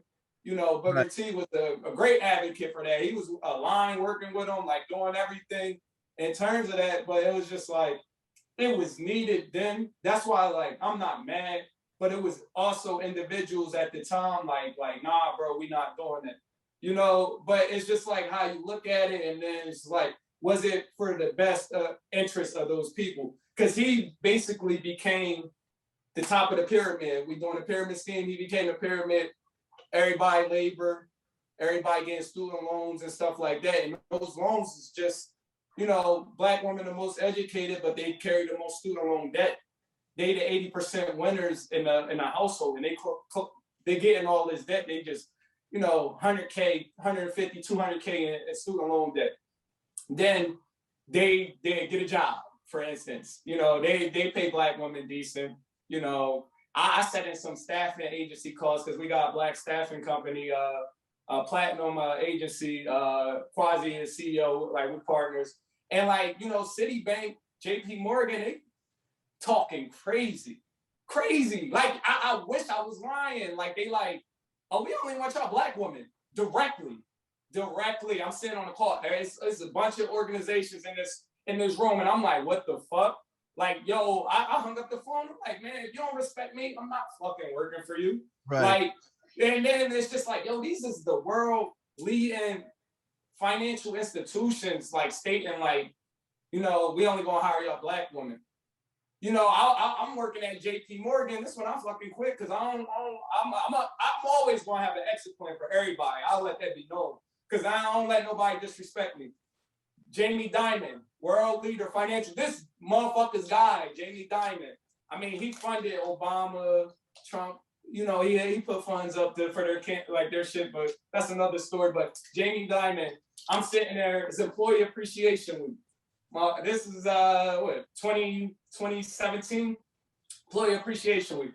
He said the white people are advancing into VP roles. Asian are advancing in VP roles. Indians are advancing in VP roles. Spanish are advancing in VP roles. This motherfucker said the LGBT whatever club is advancing, and then he said Blacks. I'm like, bro, I'm not. And then he said Blacks. He goes, well, Blacks is just not doing it. They're not feeling it. Like they're not advancing. We gotta figure out what else we're gonna do for y'all. Like, I'm like, what? Like, fuck no, dog. You basically just call every nigga here stupid. And these motherfuckers sitting here like, right. Like kissing ass, like, yo, Jamie Dimon, we gonna figure out ways, like the ones that they scooped into the VP positions. I just don't like they ain't standing on nothing. Like they just playing the flow, but like he literally just disrespected all the Black people within the bank. He put like in my mind, fuck that. You just said the LGBT. Like, isn't it Black people in that club? Am I missing something? Yeah, right. So how do you name a sexual preference above an ethnic group? Like, come on, and that's like a global leader. And I'm like, yo, none of y'all thought that was weird talking to Black people in there. They all just quiet, like I'm just here to get my paycheck. And I'm just like, damn, like that's what we doing now. Like you don't feel like that's weird. Like you don't want to get out this company or nothing like that. And they just in there joint, like, like I don't know what else to do. And that's the position that they're in. Like I don't knock them because I'm like, I'm just the type of mindset where it's just like I'm gonna figure the fuck out. Like I was stressing in there. It took me like a good 7 months to get out of there after the incident. Like I'm like, nah, I'm determined. Like that's where my entrepreneur, like that something clicked in my head where I'm like, oh, now I'm getting out of here because that's the highest form of disrespect in my eyes. Because you just put, it's not like I don't care about all that, but it's just like, bro, you don't care about the whole ethnic group. You just put a sexual preference above a group. Like, come on, dog. Like, what type of, like, y'all promoting that more? It's like after civil rights died down, they start pushing gay rights heavy. I mean, it's cool. Like, they deserve rights, I guess. But it's like, at least give me my respect before you. Well, I think the gay movement started. It was just like the civil rights movement. They had to start to fight themselves. Their fight started in '69 though, and Right. Where they finally got tired of being beat up by the cops and arrested by the cops and all that nonsense. They just got tired of it and fought back. But as you said, there were Black people in that LGBTQ. That's what I'm saying. I'm like, it's Black people in that joint. It's just like, so y'all pressing. You can't. It's like the elite, like the top elite. They pressing like the media, all that. They pressing all the gay stuff more than they are. Like it's like they're covering up Black people. It's like he just said it on like the highest financial stage in America. He just said that China, like whites, everybody advancing. and then saying like, oh, we're gonna press LGBT before blacks. That's like how I perceive that message. So it's like, damn, so it's just like, so you telling me I gotta do LGBT to be considered with the rest of the ethnic groups? Am I missing something? And it's like, damn, like it's like everybody just pushing this agenda, and it's just like it's a quagmire right now because there's so many issues, like with the media, all these platforms, that I think it's really hard to like really figure out what's really the issues. At it's like it's so much covering up like the underlying issues. It's like oligarchy. It's like it's the top 12 that own everything. Like they pretty much like they control, and they anything that's like in the public's eye, like oligarchy, those elite families is just controlling everything. The Jackal Islands. Well, I don't want to get too much into the political part of this because I could go down that rabbit hole and we'd be there for hours. But for the left, and I happen to be someone I consider to be on the left. They look for, when it comes to minorities, they're looking for the darling minority at that time. So blacks were the darlings at one time, women Right. were the darlings at one time, gays were the darlings at one. Right now, it's the trans people or the darlings. And here's why I go: you don't care about any of them. You act like you care about these groups, but as soon as a new group comes along, you jump on that bandwagon and you forget about the rest of them. It's like Right. like they didn't exist, or you don't really care. They go on the back burner, and that's not how we should. That's not how people should care about other people. It shouldn't matter whether you're black, if you're gay, if you're trans, if you're a woman, or whatever you are. We should care about these people equally and always care about them, and not just go, oh, there's a new group to care about, so we don't have time to care. It's sort of like like a mother. It's like, oh, I got 5 kids, but I got a 6th one coming, so I ain't got time for you other 5 right now. I got to put my attention on the 6th kid. It's like, no, you pay attention to all your kids and you help all your kids out, regardless of how many there are. And it just, I don't know, it just seems so fake the way they do things. But then you talked about subsidies, and they act like those subsidies are helping, and they're not. They actually hurt people. And Right. so yeah, like I said, I don't even want to go down that path because we could be there forever. But I did want to make a couple points on things that you guys said. One is, I think the reason why you know entrepreneurs seem to lead the way is because they're able to find, they look for solutions. They recognize a problem and they go, that's a problem, what's the solution? And I don't think most people do that. I think most people go, that's a problem, oh, that's a problem, I can't do anything now because there's a problem there, and they don't look for a solution. And I don't know if you got out of your environment because of you or because of your family, the family that you were with or whatever. But one of the things you were talking about, not having to live in that environment any longer. I've seen shows where I go, families feel like they're trapped in an environment, whether it's in the hood or wherever they're at, and they're going, I can't, like where there's crime in this one block area. And if you step back, you would go, an entrepreneur would go, hey, all right, let's look at this problem. There's crime, there's all this, there's killings, there's stuff's going on. What's the solution? I know. I will pack up and I will move 2 blocks down the road or wherever I got to move. Now I don't have to deal with that problem. You don't have to solve that problem as far as, getting rid of it. You can just simply move yourself. And that may not always be the answer, but you can find whatever answer will fit you and what you need to do. And I think entrepreneurs do that. I think they see a problem and they find a solution for it. And I don't think most people are solution driven. I think they're continue to focus on the problems. Yeah, I definitely agree. I just feel like, just being a consumer country, I just feel like there's a lot of consumer strategies and metrics that's going on. And it's just like, even with like those groups or anything, like you said, it's just like they find the need of one group and just push the other one to the back. And they constantly just taking each group and just putting somebody in the front run. And, just, I feel like our education system don't teach people how to critical think. Right. I just feel like critical thinking is like something that should be like a major like course or just taught throughout like our education system, because like we all taught, you know, technicals. Like they're forcing technicals down our throats, like do this, do this, do Right. that. And, you know, and we just end up in like operational type field roles. And then if you're lucky, you know, depending on, you'll get into the management, but you'll still be a higher piece of operation.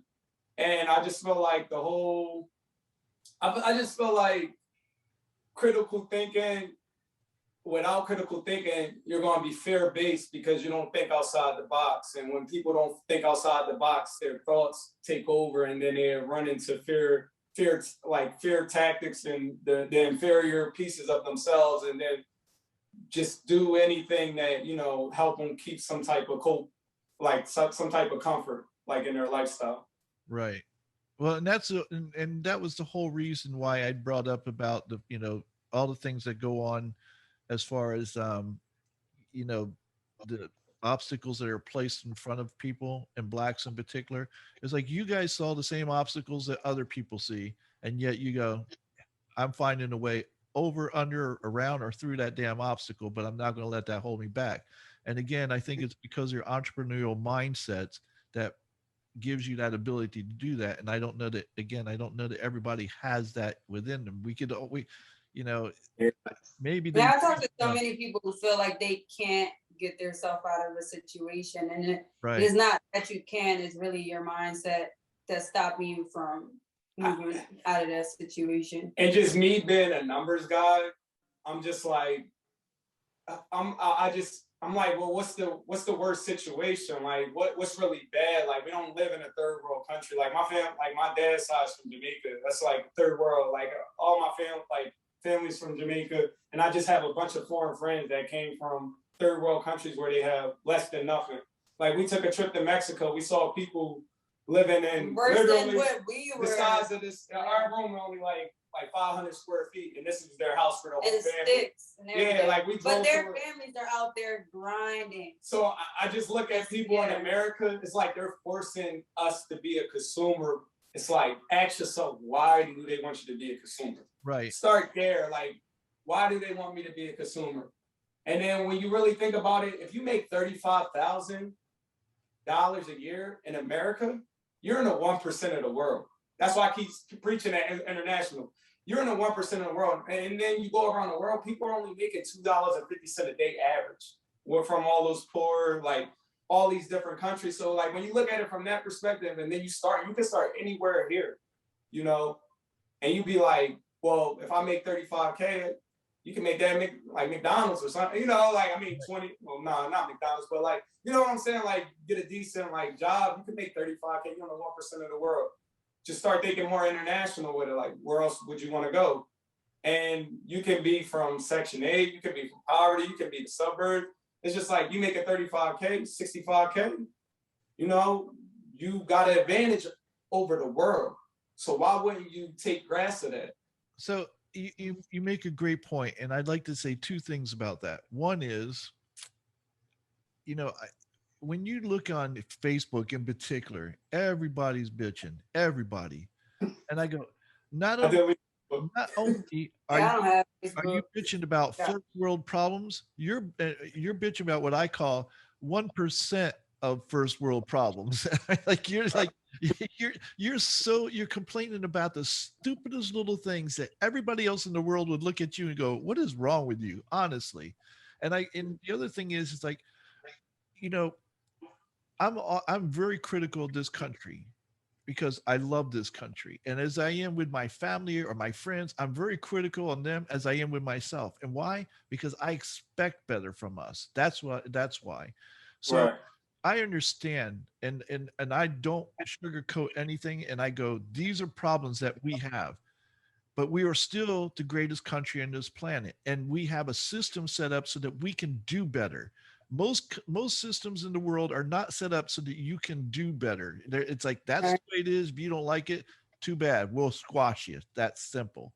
In this Right. country, we have it set up so that we can do better. We might have to fight for it like hell, but we can Yeah. do better and make progress.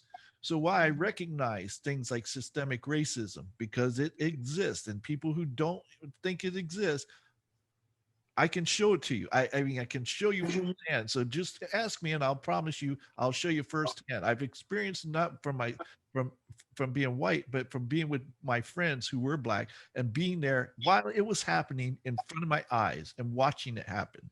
So I Yeah. know that this goes on. I think that's why I was always, I guess, aware of this because I'd seen it firsthand over Right. and over again. And You it's And the can't system is understand not. something you never experienced. Like you can't. It's hard. Like you could tell me. It's like we can relate. Like yo, your mom died. Like how you felt. Like we can have that conversation. right, You know, people with their moms alive, bro. We're not trying to hear that. Like they didn't get that. You know, that feeling, that thought. Like they didn't go through those emotions. So how can you really speak to me like in terms of that? So I just felt like it's hard.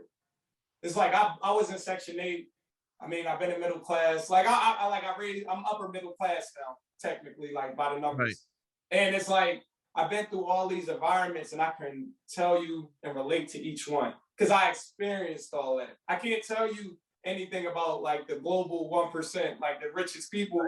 So I reached that stage, you know. But I experienced everything I experienced. I can tell you how I felt. We can have a conversation because I've been in those. It's like if somebody started in upper middle class, and I'm talking to them about Section 8, and then like middle class right here. All they learned and lived was upper middle class. So it's just like I'm telling them, they just like their mind is blown because they don't know what I'm talking about. It's just like they're listening, but it's like they can't, they can't relate because they never been through it. And I don't knock them for that because I'll be like, that's just where I came from. right. And I'm here now. I'm like this right here, this is paradise to me because where I came from, I'm grateful. So it's just like, I mean, I being an entrepreneur, I just strive to go farther because I know, wealth drops off after 2 generations. So I'm trying to figure out the tools to keep it going so my kids don't have to worry about it. And that's like my main focus. Sarah, you were going to say something? Forgot. I lost it. Like I was like talking about what y'all were talking about and agreeing, like the system. You were talking about the system and getting ahead in that. And I feel like for Black people, they built the system so we don't get ahead. But I forgot. Yeah. So No, basically, you're right. You're absolutely yeah. right. Yeah, I mean, it's just like they don't want to see it. It's like let's be like, you gotta be real. Like the foundation of this country, all the race wars, civil, like all that. The foundation, everything that originated, started off of racism. Right. That doesn't mean everybody's racist today. Like I don't believe it. I got white friends, green friends, blue friends. I got every color friends. I got gay friends. I got every friend. So I'm like, I just read the individual, and it's like, if we cool, we cool. If not, we not fucking cool. Like I'm not about to sit here and bullshit, but like I know like the overalls, like everything that's control power and everything. The justice system, it all started off of hate.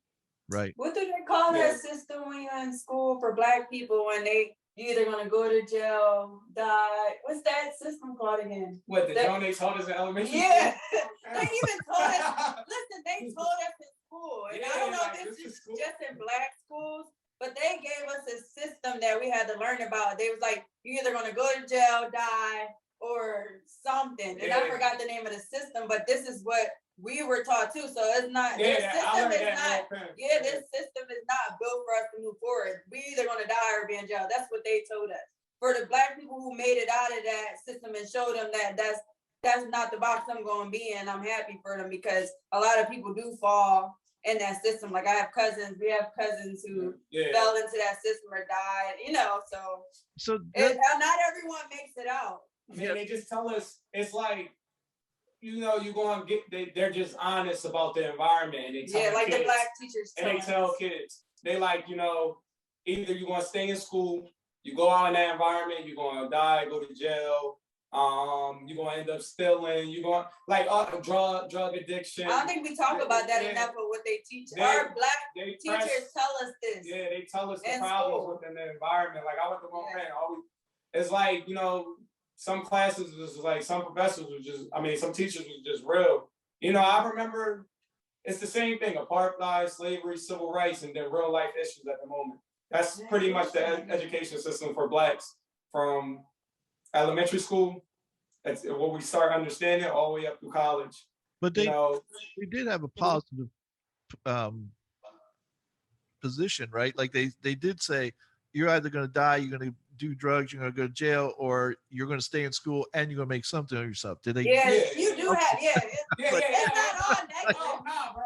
Fuck no. They said, or, I forgot to say or. Yeah. She made it seem like we were just going. I was just trying to, no, I was No. just trying to figure out what was the name for it because they do tell us that. It's called Hunger Games. Say No. no. It's a name for it. But anyway, but they say, or if you go down this path, follow this path. You talking about it said drug, alcohol, and then it was the Yeah, I other forgot. program. It's a name for it. But anyway, if I didn't have the mentors, coaches, whatever that I had in my life, I probably would have fell to that system too because I grew up in that environment in the hood, fighting, doing all types of dumb stuff. And my coach like, you don't get it together, you're gonna be on the street, you're gonna be like one of these girls running around, don't know, you know. So I had to get it together. I'm like, I want to go to college. I need to get my family in a better position. I need to do this and do that. So yeah, our teachers don't just tell us all the bad stuff. They tell you the good stuff too and what path you should take and stuff like that. So you got to know who you have in your corner. Because some teachers, though, I witnessed it myself and like kids in school, they do tell them they're not going to be shit. Yeah. Just by how they're acting. And look what happens. The kids, they either die or in jail. And I've seen it. I wasn't a good kid. I turned out. But it's just like it goes by like it's on the kids too, because once you're like the environmental stuff we say, when you're born in a certain environment, some people don't know how to get out. Right. Yeah. They're stuck in that mentality, they're stuck in that environment, and that's what works for them. So I mean, and it's too many factors that play into like everybody, you know, because it's like your parenting, like your influence and group.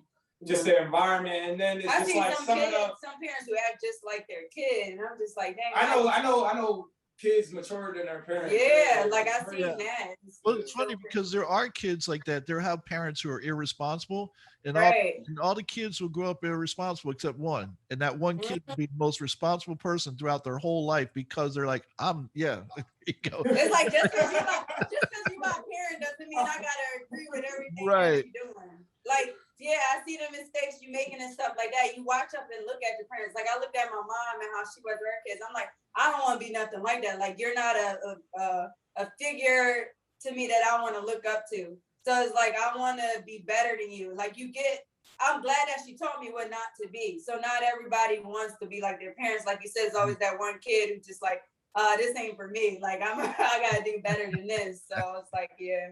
I seen that. Yeah, I just believe it just all come back to like who designed that environment that way. Right. So I feel like a bad parent was a misguided kid, you know. And I feel like the influence in the environment, we could go back to the drugs, we could go back to the alcohol, we can go back to like the resources that wasn't in the environment that dictated how that person thinks and what's going on. Like, cause I look to understand them. You know, like I meet them, you know, I believe that, you know, some people are too old and they're never going to break those habits. And, you know, I don't knock them. I'll be like, all right, that's you. But it's like, I seek to understand them. And if I can help them, if they're willing to change, I try it. But I'm better off helping, you know, the youth because they next up, you know. Well, one of the things I'd like to say, because I just thought of it as you guys were talking, I have so many issues with people out there who pretend to be experts and they're pushing a narrative that's false. Like for instance, I'll give you one. For instance, there's a woman who wanted to be on my show. She contacted me. She wanted to be on my show. I've talked about her before on other shows. I'm not going to give her name, but she goes around and she to businesses and she gives diversity talks and classes. Now her thing is that she wants to make white people feel uncomfortable. Like that's her goal, to make them feel uncomfortable. It's not to bridge the divide. It's not to build allies because she doesn't believe in allies. Her thing is that she wants them to feel uncomfortable. And I said, well, I'll be happy to have you on the show, and and you can tell us your message. And I go, but I'm going to push back because I don't necessarily agree with that. So I'm going to have to ask you questions, and we can have a discussion. She goes, no, I'm not going to do that. And I said, well, I said, if you can't have an honest discussion about what it is you do, Right. then I'm not going to be just a platform for you to push your narrative and leave it at that. I said, Ego driven. That's one right, thing, people think you always got to agree with something that they're doing well, and don't respect other people's opinions. right. And so she was one of these people that believe all white people are racist. I don't. I know for a fact that we're not all racist. In fact, I would say the majority of us aren't. I would say some of us have a maybe some sort of racism that they're not even aware of because of how they were brought up. They have these It's just a racial bias. Like right, it's racial bias. right, but that's not racism. Racism is Yeah. hating somebody for their color. So her thing was is that she was gets white people in these rooms and she makes them write an apology letter. And I go, well, and I asked her, what do you think you accomplished by that? I said, because do you think that that apology is sincere? I said, if anything, what you've done is you've got these people who could have been allies for you to be against you because they don't like being forced to do something that they don't feel like they are or a part of. And I said, and here's the thing, I said, if you came into a room and you told me and demanded that I write an apology letter to you because you're black and I'm white, I go, I'll write that letter as soon as you write a letter to me for an apology because you're straight and I'm gay. Now, write it to me because of the atrocities that straight people have committed against gay people have been counted like throughout history what has been done to Right. gay people just for simply being gay. But I go, but see, do you see how silly that is that I would hold you accountable for something that you may not even have done or thought? You might have gay friends and you might, Just because you're but right. but because you're straight, I demand a letter from you. I go, see how ridiculous that is? And Yeah. she didn't want to see that. And I go, when people and I say all that to say this, when people are looking for people to look up to, I tell people look for people like you because you're about positivity. You're not about negativity. You're not about revenge. There's a difference. People, if you're looking for equality, that's one thing. If you're looking for revenge, that's another thing that I don't get on board with because that doesn't solve any problems. It just And causes that seems like more. what the Black Lives Matter movement Right. is doing, right? Yeah.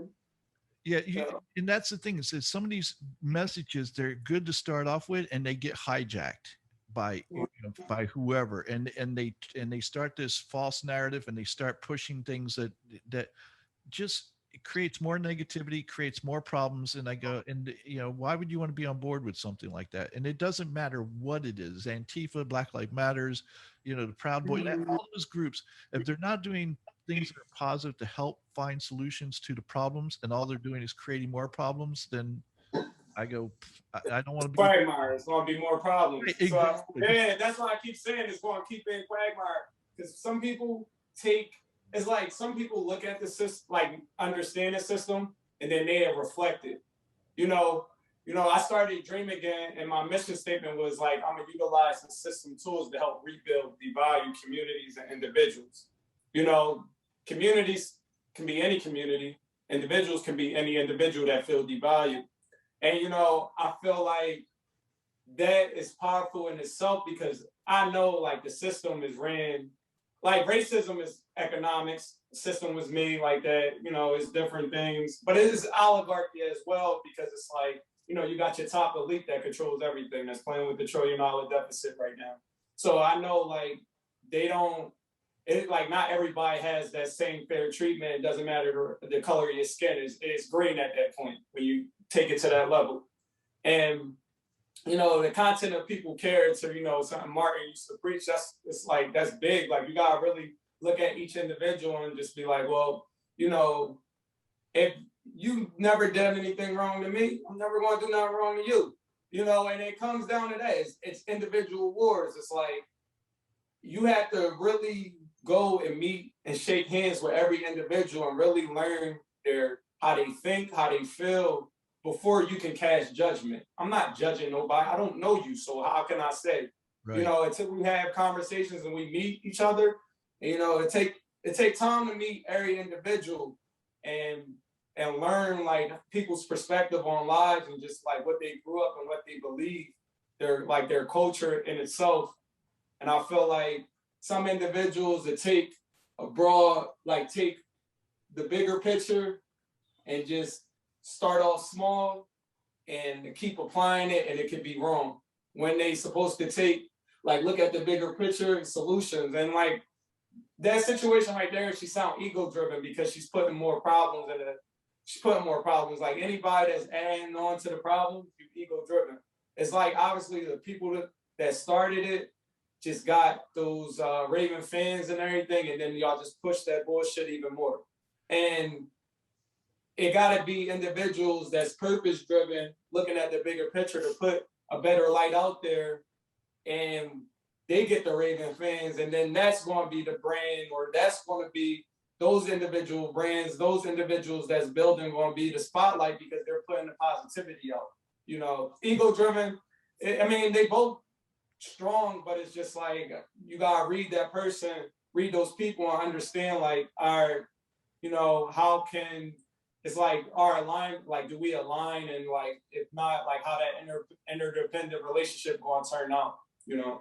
That's a good way to put it. I think the biggest challenge is this though, is that people who are ego driven like her, she can get people to jump on board because there's a lot of hatred out there. There's a lot of anger out there, and you can find people like that to jump on board. You can say something, they go, "Yeah, it's every group does this. You know, it's not our fault. It's the other group's fault. So everybody wants to blame the other person. So as soon as you get somebody who jumps up there and goes, "Hey, it's their fault," and everybody goes, "You're right. We'll follow you," instead of critical thinking and going, "Hey, let's look at the solution for this." And in fact, let's quit worrying, caring about blame. It's not to say that, oh, we're going to ignore what happened, but let's start looking for solutions, like you said. And how do we make this better? How do we change this rather than how do we keep it this way and just start, and just start railing on people. And that's all we do. Because I go, if, the truth is you can bitch all you want, but bitching isn't a solution. I'm gonna do nothing. And so maybe that's the thing. If you see someone who's ego driven, walk away. They the right message. Yeah. If they're purpose driven, that's what you want. That's the people you want to follow. Right. Yeah. The other thing I was going to tell you is, again, going back to you two being together, is that it's so important to find like-minded people, especially when you're in a relationship, because, and here's the thing, and tell me if you think this is right or not, but I think if you're a positive person, you're an entrepreneur, and you find solutions, and you end up with a person who's negative and finds excuses and problems with everything, the person's going to drag you down before you drag them up. I've never seen I've never seen a person who has excuses out the wazoo ever change. I just never seen it. Right. I just feel like once you turn, like, after you get out of like school and everything, I just feel like once you hit a certain age, like your mind and everything is fixated, either stagnant or growth. And I just feel like I look at an individual, I'm like, well, are you going to grow? Are you going to be stagnant? I'm not trying to control nobody's growth level, so I just always keep that door open. But like, if I feel like you're never changing, stuck in your old habits, keep it, Sierra, do you think you challenge each other to grow? Because I think that's important, that you challenge each other. We challenge each other every day to grow. Because we both be having our own opinions about stuff. Like, I'm not trying to say we perfect. I don't like fronting for anybody. Right. We're two regular people. Everybody got problems. So we challenge each other all the time. And I think that's real, because people who act like they're perfect and stuff like that, they're not growing, and they're going to remain the same person that they were for the rest of their life. I can say being with him has changed me a lot, because I'm the more emotional person, and he's more like he controls his feelings a lot. And I'm like, I let it all out there. I'm like, this is how I'm feeling. I'm just, and then especially being pregnant now, my hormones up and down all the time. So it's like, he has taught me since we've been together, and it's still learning like how to control my feelings more. And and I think that's a big issue that I deal with, but it's definitely challenges, and I think it's worth it. it helps us grow into a better person and stuff that we can teach our kids, because I don't want to be the same person I was years ago, telling my son this is the right way to be when it's not, So Can I give you one bit of unsolicited advice when it comes to kids having yeah. so I learned this a long time ago. You don't ever put your kid first. You put each Mhm. other first. And this is why. I'm not a big religious person, not a big Bible person, but the Bible does talk about this, and I happen to agree with it, even though, again, I'm not a big Bible person. But it says that that Yeah, we aren't either. you Yeah, put, man. you put each It's all manipulated. because here's what happens is if you put each other first, that kid's going to see he or she can't part separate you two and get part on different ideas. And kids love to do that. If dad I used says to do no, that. I'm coming to mommy, so mommy says yes, then I'm going and mom said yes, I'm going to do it now. And then you're going, why'd you say yes when I said no? So always be on the same page with when it comes to your kids, and show them that they're not first, because when they grow up thinking they're first, they think the world revolves around them, and they start acting entitled. And all I can tell you is that when you show them a healthy relationship between a husband and wife, and go, we come first, you're our kids, we love you, but you're not coming between us, and this is how it is. And I promise you, they will grow up to be well-rounded children who don't feel entitled, and will not only grow up to be great kids, they'll grow up and find the right partner for them that will have that same kind of relationship. Right, right. I agree. I Um, wish I had that growing up too, but I mean, Right. personally, I didn't. So it's like I struggled a lot in relationships trying to learn that stuff. So I think like moving forward with our kid, and he already has a son like that. I want to teach him that, what you just said, Yeah, and because moving that's forward. the best thing for them. Seriously, I mean, not just for them, but it's also for your relationship to know that. Like, look, I loved my mother to death. I like there was no one who I loved more on this planet than my mother. I was definitely a mama's boy, and I didn't care. My father and I never got along, but Mm, I could see as an adult when I grew up, I could go. I see how my mom undermined my father's his authority, and because of that, as kids, we didn't respect my father the way we should have. And that's because my mother allowed that to happen. Now, she was being loving and doing what she knew. It wasn't like she deliberately tried to undermine you. She didn't know any better because her parents weren't any better. So these are something that we can learn as adults and become better parents ourselves, so our kids can grow up to be better parents, and go, you should never undermine your husband's authority. He should never undermine your authority. You should be on the same page and working together. And again, it's not just great for your kids, it's great for your relationship. It just makes your relationship even stronger as the years go on, and you don't have all those issues that other, I've seen this so many times where the husband and wife grow apart because they aren't on the same page, and they're not trying to be on the same page anymore. In fact, they're trying to be on the opposite page. They want to poke at each other. And I go, I don't want to be in a relationship that where we poke each other and try to agitate each other. right, not help. What Yeah. yeah, that's facts. That's facts. Thanks for the advice, man. well, it's only because I've been through it many times. So You gotta learn that through the experience, man. I'll I give, agree. I'll give you a prime example. I was married to a woman that I loved her, but I was a person who wanted to. I was an entrepreneur. I wanted to invest money. I wanted to buy a business, Mhm. and and her words were, "Yeah, me too," but her actions were, "I'm buying this and I'm buying that and I'm buying this." And All right. so there was no investing, there was no savings, because she was spending money faster than we made it. And that's because she's a consumer. And I realized Right. I'm never going to have that kind of My future with her. habits, mindset. Yeah. Years. I fall victim to buying stuff. So I'm not gonna say I'm perfect, but when you have a partner willing to help you get out of those bad habits and stuff, Right. then I think it's worth it, because not everybody's perfect. Well, the thing is, you don't have to be perfect, but you have to be willing Yeah, to want to willing to. become better. And a lot of people don't, like Andre said, a lot of people don't want to become better because they're stuck in their ways, and they're like, I'm okay with the way I am, and they don't want to change. I see that in older people all the time. And I go, Yeah. look, if you aren't changing, you aren't growing. And if you aren't growing, you're stagnating. And what's your purpose here? Honestly, if you're not, you should challenge each other all the time. You should want to be challenged. And if you're not being challenged, you're being lazy and Right.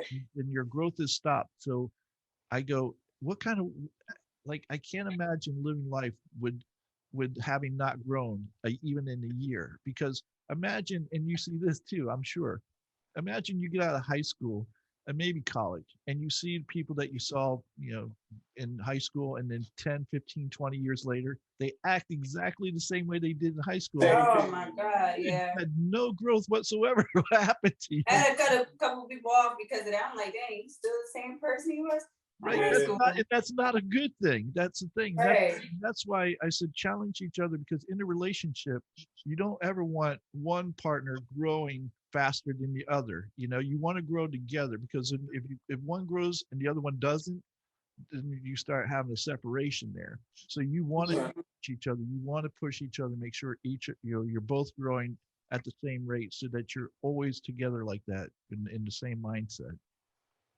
Yeah. Word. Marriage advice by. Okay, so all right. So here's the thing. You guys have. I mean, I love your message. I could go on and on, about Dr. Kimbrough, and I was going to talk to you about reparations and his idea of he goes, well, I don't want reparations. He said, what I want the Fortune 500 banks to commit to putting 5% of their money into black banks. He goes, that will change the economy for black people. He goes, if you Facts. put a certain amount of money, it'll be gone. And he's right. It will be. Because why? Because we're, again, a consumer-based society. And Right. we're going to spend that damn money. It'll be right back into the hands of the rich people that it came from. Right. But if you put it in there where people can invest and learn how to be money literate, which is what you are, and which is why I love what you're doing, because people need to learn what you know, and they need examples like both of you to show people that this is how you do it. And it doesn't matter if you're black, if you're white, if you're female or male, gay or straight, young or old, it don't matter. What you're Right. teaching, everybody should be should be learning, honestly. Yeah. Yeah, I definitely agree. That's why I was just like anybody that's open to listening to what I'm saying. I always try to like give them my best perspective because it's like being an accountant and just like a financial teacher. I just know that everybody's situation is different because everybody's in different walks of life.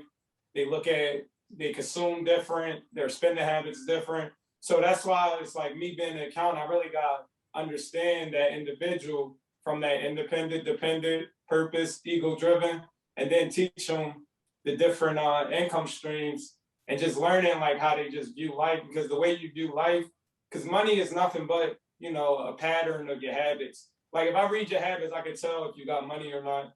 Because it's like if you move a certain way, you're gonna be spending a certain way. And I believe that 100%.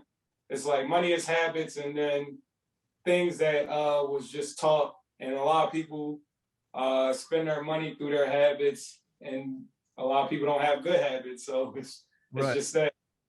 Well, that's one of the things when you and I were talked before the show last week, that's one of the Yeah. things I got from you and I love about you. In fact, I just gave you a name. You can keep it if you want, coin it, but I'm going to call you the Bruce Lee of economics. And this is why. Because Bruce Lee realized that all the different martial art forms had its good points and its bad points. He also realized that all fighters can't fight exactly the same. There is no one perfect fighting uh, form for everybody because everybody's different. My strength is I take people to the ground. Why? Because I got short arms. I'm not going to try to sit there and box somebody who's got 6 inches on me and going to punch me in the head before I could Right. reach. So it wouldn't make any sense to fight that way. So he teaches people to use what works for them, what they feel is comfortable with, what's best for them, and teaches them that form, in all the different forms, and teaches the moves that will work for that person.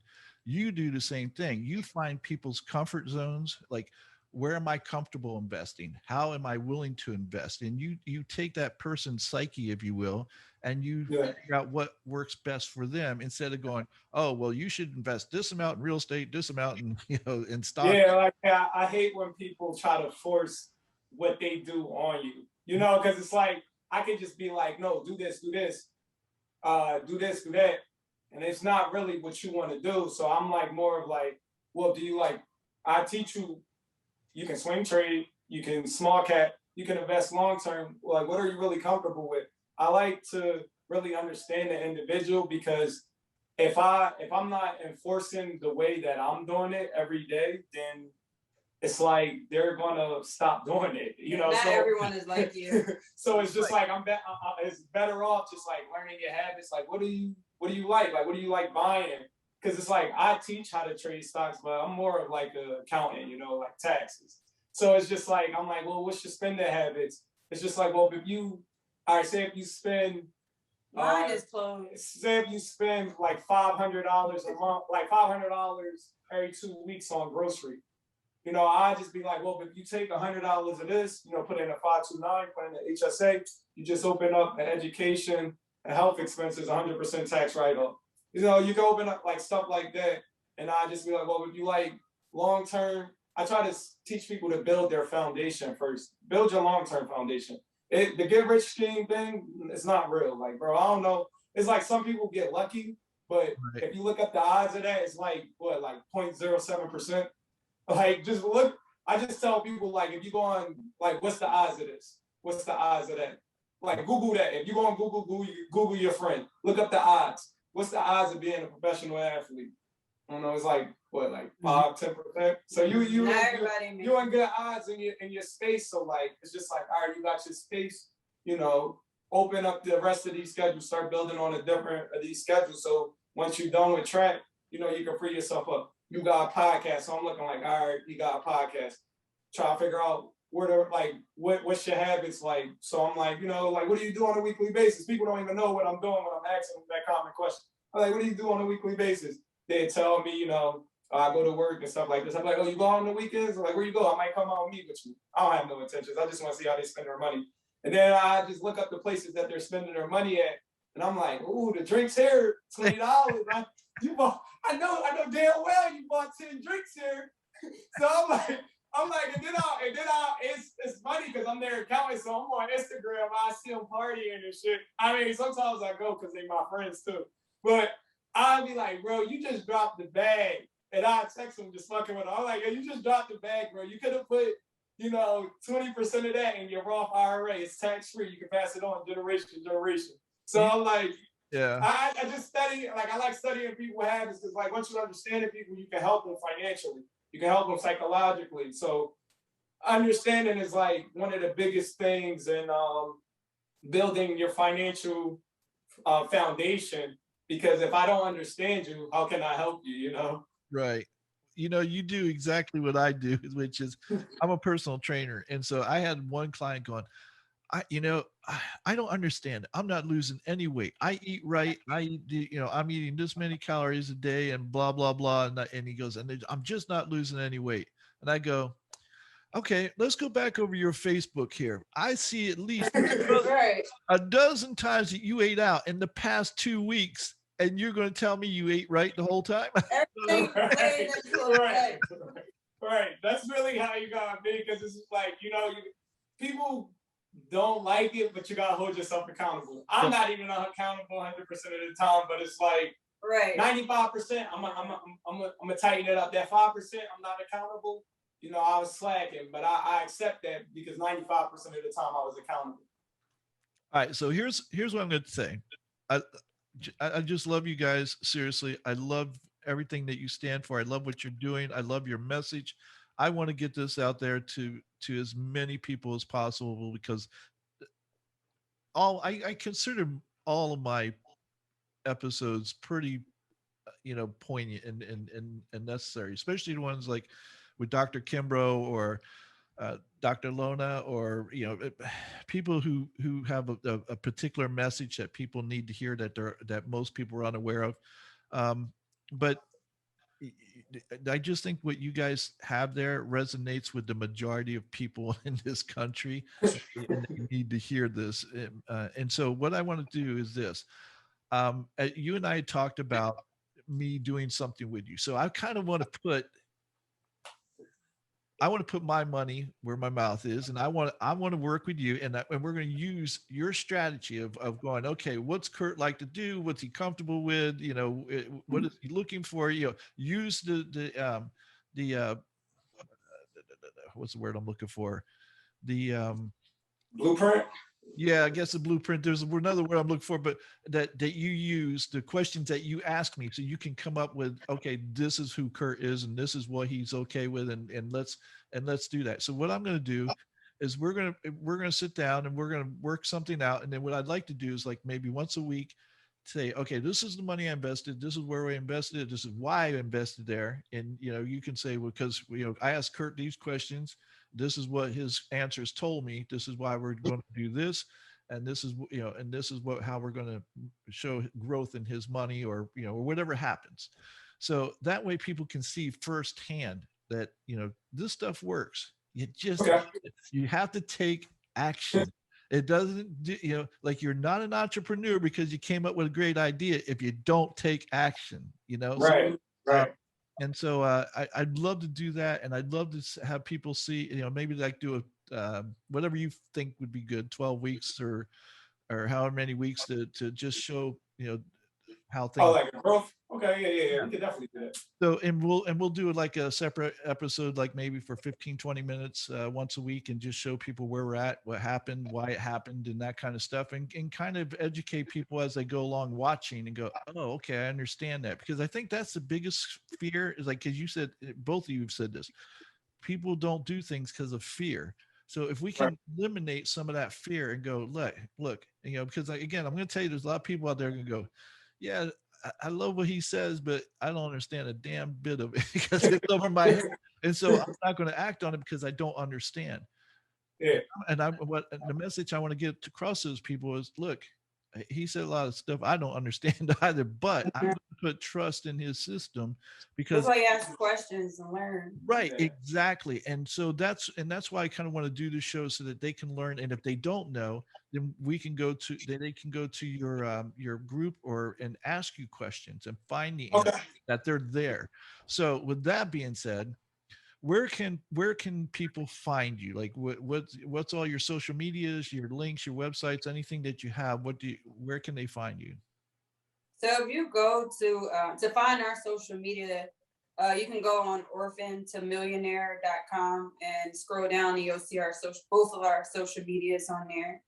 And then Then dreamagainthelegacy.com.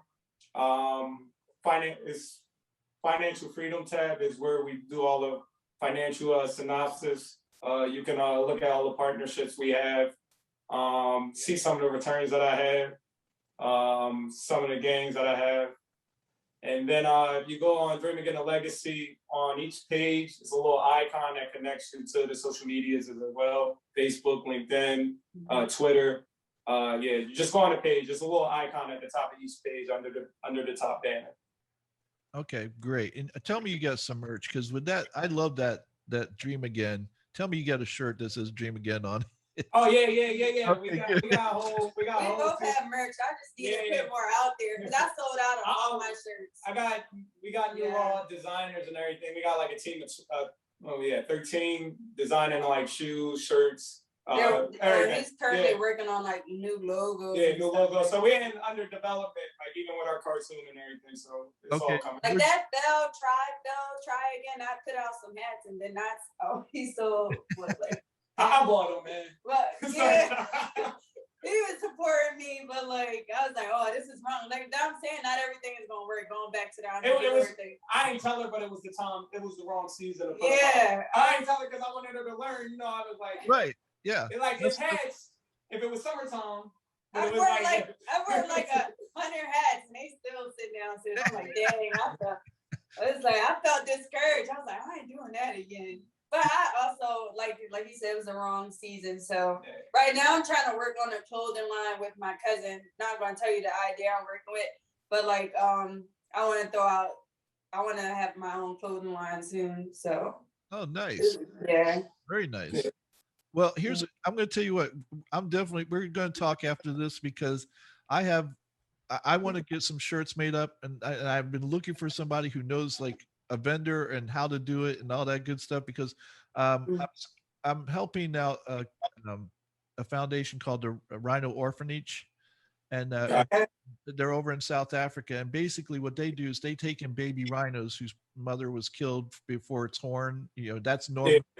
But sometimes these baby rhinos have been attacked by hyenas or things like that. So they Yeah. take them in and they make them, you know, and heal them and get them better, and then release them, you know, when they're big enough to go out onto the reservation and release them back into the wild when they can. But it's so expensive because not just of the food, but because of what they have to deal with poaching over there, they actually have to hire Right. 24-hour security because poachers have come into other rhino orphanages and held people captive, killed all the rhinos that were there, and you know, and so it's a tragedy that you know what's going on with the poaching over there. So Right. I really want to help them. I commissioned an artist to design this shirt for their orphanage and for the proceeds to go to them. So I want to find the right vendor and you know who can. I already have the artwork done and everything, and I want to, you know, I need someone who knows like how much do I order? Can I do, you know, or how do I Uh, do it and that kind of thing. So I don't end up like with you know 1,000 shirts and going okay well, right. Just give them away for free at that point. right exactly Yeah, I don't like sitting on inventory. yeah exactly. Let me tell you something. Okay. I got some shirts from my personal training business back in the day that I still have from like 15 years ago, but they're brand new. Right. Yeah, we can definitely collab and definitely figure out, you know, the best ways to go forward. That sounds great. Well, guys, listen, it's been a pleasure. I thoroughly enjoyed this conversation with you guys. I hope to have you on the show again. I really do. I think that if we get the kind of feedback that I think we can get from this, and people want to hear more, I would love to have you back on and just because you're just genuine, you're honest, and you just shoot from the hip, and I like that. And you know, we need more of that. So thank you very much. Thanks, Thank you for Curry. We having us. appreciate you. All righty. Well, listen, folks, thanks for joining us. I really hope you enjoyed this as much as I did. I think you will. I think you not only will enjoy it, but hopefully you got a lot out of this because there's a lot there. Go back and listen to it a second time because I think you'll find things that you missed on the first time around. So anyway, thanks for joining us. Until next time, take care, be safe, and for right now, I know some of you don't like this, but wear your mask anyway. Just wear it. Okay? The mask. That's all it is. All right. There you go. Take care and peace. Bye. See you, everyone.